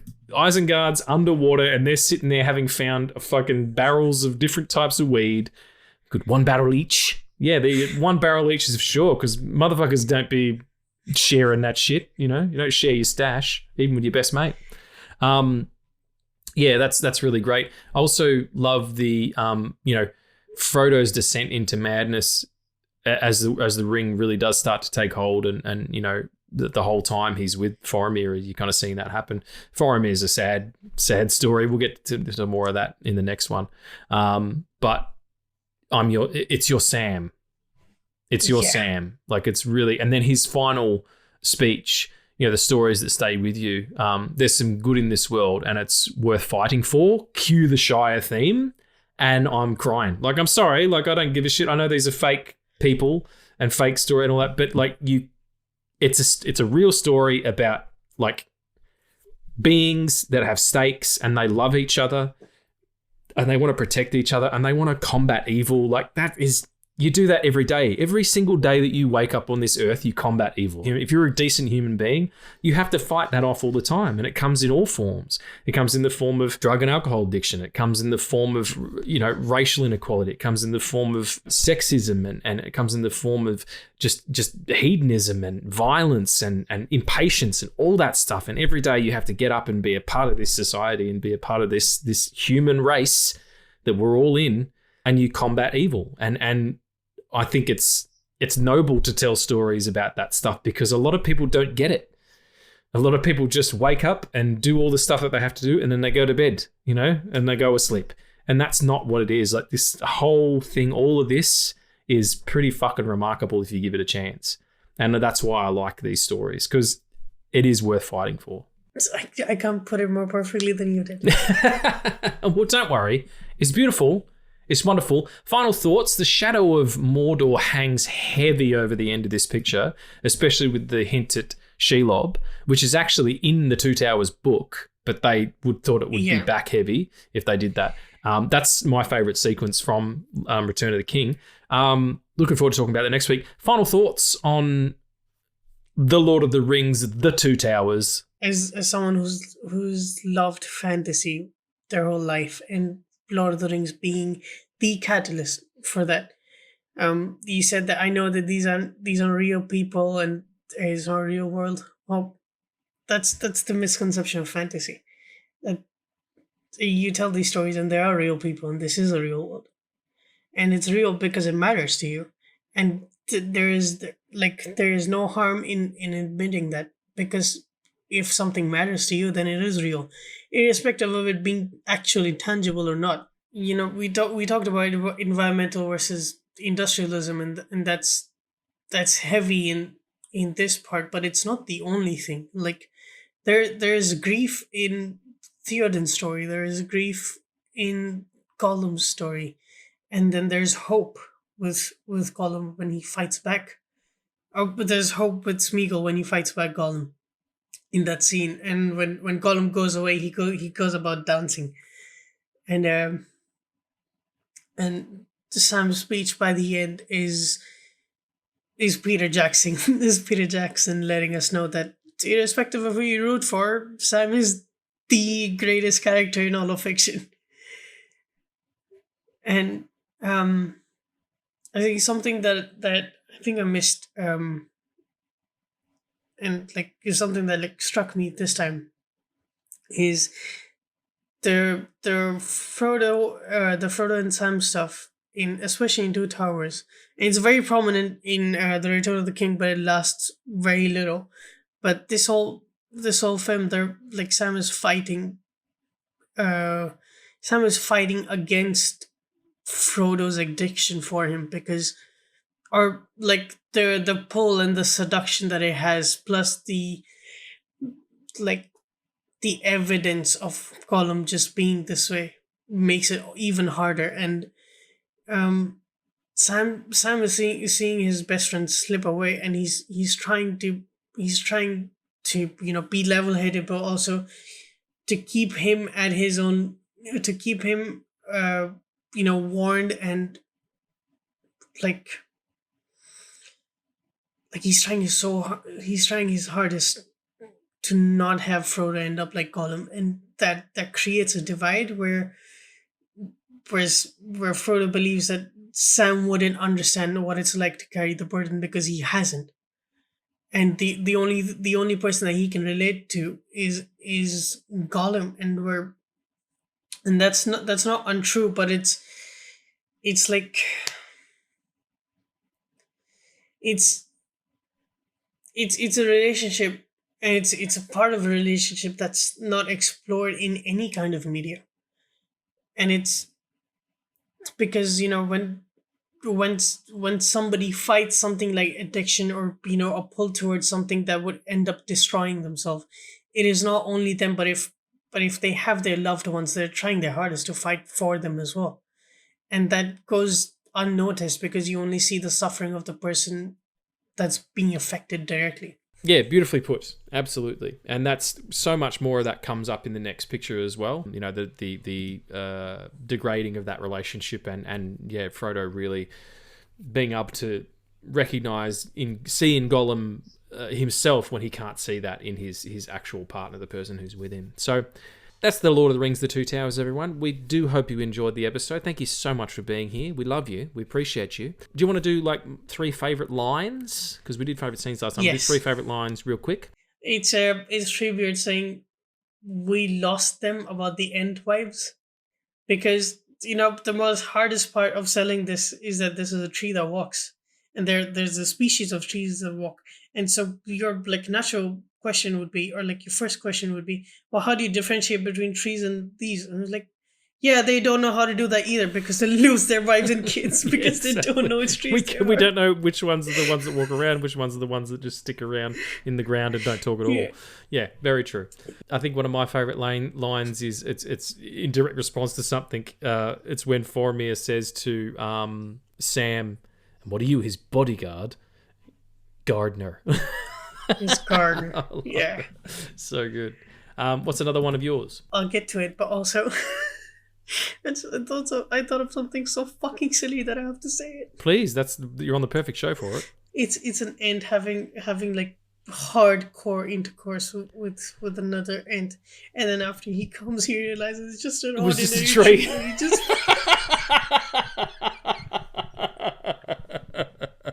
Fuck, I did it again. That's basically like an Ent version of having a blow up woman.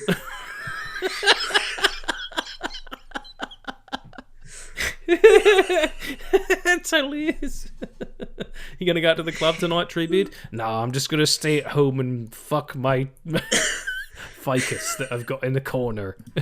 Why do I sound like a pirate? Oh my! It's Seamus in his previous life. Yeah, Seamus is what his wooden leg is made out of is an Ent. I do so love taters, precious. What's taters, eh? Like that's just potatoes. Like that whole sequence. Boil them, mash them, stick them in a stew. It's like, all right, thanks very much, Jamie Oliver. There was a time in my life where I used to quote that almost every day. Yeah. To a point where my parents got sick of it. And stopped feeding you potatoes, I guess. Just said he says, "What's taters, precious?" Like he calls him precious, or is he asking the ring? Like it's a really weird. Yeah, it's a really weird moment. I dig it because there's a lot going on there. See, now this is weird because you said that it's weird, and for me, it's always been his form of because his only everlasting relationship has been with the ring. So anything he loves or likes, he calls that precious. Yeah. I mean, you're absolutely right. It's fuck. I love Andy Serkis's performance in this. Andy, if you listen to this show, it'd be amazing if you did. We fucking love you, mate. You're just such a talent. And bless you and keep you. Best Alfred ever. I tend to like the one from the animated He's listening series, to the show. Whatever. Sorry, yeah, of course he is. You're fucking amazing. And Robert Pattinson's Batman as well. It's not Michael Keaton at all. No, okay. Hold on. Ben Affleck Affleck is the best Batman. of all time. Yes. Yes, that's true. Let's put that to bed. One more for you. No, I didn't say my second Oh, what was your second one? It's a scream, actually. It's called Rahim! And bro, the fucking cum with spells. He does give good yell. I'll give him that much. I can't for the life of me ever explain the things that roar makes me feel. Yeah. Because it's a rising and falling action, of course, but it's also like at the end of the day, they lost hope. The elves died. The king of, well, not the king, but the commander of the elves that came with him died. Viciously. And so these are men fighting with the help of elves, and when the elves start dying, you're like, oh, we're fucked. Yeah. Let's just open our buttholes to them. I mean, that's kind of, again, one of the themes is that the entire time everybody's saying, those humans, they fucking ain't shit. They ain't shit, man. They don't live for as long as us. They can't fight for shit. None of them like, magic at all. All they've got is like horses, and they smell bad and all that stuff. When really this is a story of like human triumph and them bettering themselves and bravery. It's like I said last week about finding bravery. That is a brave act for a person who is not going to be resurrected as a, taller, better looking version of themselves when they die. They're just going to go into the ground like everybody else to charge down a mountain towards a horde of horror. And still do it because it's the right thing to do. Like that's beautiful, My final one is from Eowyn, who ends up becoming quite a proficient warrior, and she's got a beautiful sword and all that stuff. And she's doing it, and she's gets, and Gandalf stops it with his sword, and he's like, "You're pretty handy with a blade." And she said, "My people learned a long time ago that those without swords can still die on them." That is some of the most fucking gangster shit I've ever heard. It's the best line anybody gets in this whole movie. I fucking love it. I love her sword too, because if you look at it, the hilt of it is a heart. But if you look closely, it's two horses that join as a heart. It's a beautiful. It's beautiful blade. Yeah, and how it's got the hilt, and then like the handle, and then the hilt comes up, but the blade comes down past the hilt, and you see it go into the handle, like where the tang would come through. Just fucking amazing. Yeah, love it. So yeah, what's your final one? Doesn't have to be the best one, just a good one. Yeah, well, for me, it is the best one. So that's why I have to read it, because I wrote it down. That's all right. No, good. That's you did some research for the podcast. Congratulations. Yeah, that's something we never do. What are you talking about? We? I fucking got like 2 pages of notes in front of me, bitch. I'm sorry, man. I'm joking. It's fine. It's only because I was doing it while I was watching the movie. I come on to call it 9 a.m. You call me a bitch all of a sudden. I didn't say you were a bitch. I was calling you a bitch. It's a different thing. Said with love, said with It affection. implies. It's all affection. How can the world go back to the way it was when so much bad has happened? And that's something that we as humans deal with on a daily basis. Yeah. And that's the wonderful thing about wounds, is that they heal. They take time, but they heal. And they also leave scars as a reminder, where we came from, which is important too. And where we've come from is Helm's Deep, and we're now headed directly into the final battle for Middle-earth, which will be next week. So please do come back and join us again for the Lord of the Rings, The Return of the King. Fuck my hole. All them does. But before we do that, I believe we have one question. It's probably from Chaz. Let's get it happening.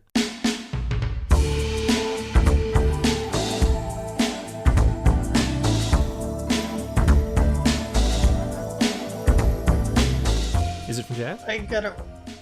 It's from Chaz. Chaz. Super fan number 1. I love it. I'll read the question this time, because you give me shit about it. Good. Can you please? It'd be amazing. It'd be amazing if I stuttered 5 times while reading this 5-worded sentence. You just did it 3 times, so let's see how we go for 5. Best erected structure in a film. Oh, come on, Chaz. What are you doing? You cheeky bugger. Mine is Iman, which is the capital city of Tal'Dorei, which is a continent, and it's beautiful. It's got bazaars and pubs and taverns and all kinds of shit. But it's also got palaces and huge towers, and then premiere of season 2, you see all of it fall. Oh, wow. Okay. Well, that's a pretty good one. That can count. That's totally fine. I've got a couple, actually, now that I've thought about it. Best erection in a film is probably Michael Fassbender in Shame. Huge cock. But more importantly, my favourite erections in movies are... one is I like the Triskelion, the Avengers sort of... the shield thing that you see in Captain America 2. There's the film called The Shadow from 1996 or something like that. Alec Baldwin and Ian McKellen was in it, actually. There's, one of the Shadow's powers is to cloud men's minds and make them see things they're not seeing or whatever. And the villain in that film, Shirwan Khan, can do that as well. And he convinces an entire city psychically that there's a building. That there's an empty lot where there's actually a building. So he's doing the reverse. So it's a reverse erection, which is terrible. But I think probably my favourite one is, and I don't know if this counts because it's not an actual structure, it's the village of rope bridges and tree houses and all that stuff that get built in Robin Hood, Prince of Thieves with Kevin Costner. And they sort of... He's like, this is the forest, and what have we got that the trees cannot provide? And they build this whole place to live all within the forest. That's pretty cool too. Or where the kids live in Hook. That's fun as well. Hook's a great film. We might have to circle back to that. Actually, I did an episode of the Stitch Up on that, but I would be happy to talk about it again, and we could probably have my friend Yannicka on it because that's her favourite movie. But anyway, we'll be back next week with Return of the King, as I said. But until then, remember, stay amazing, stay safe. Sarcophagus.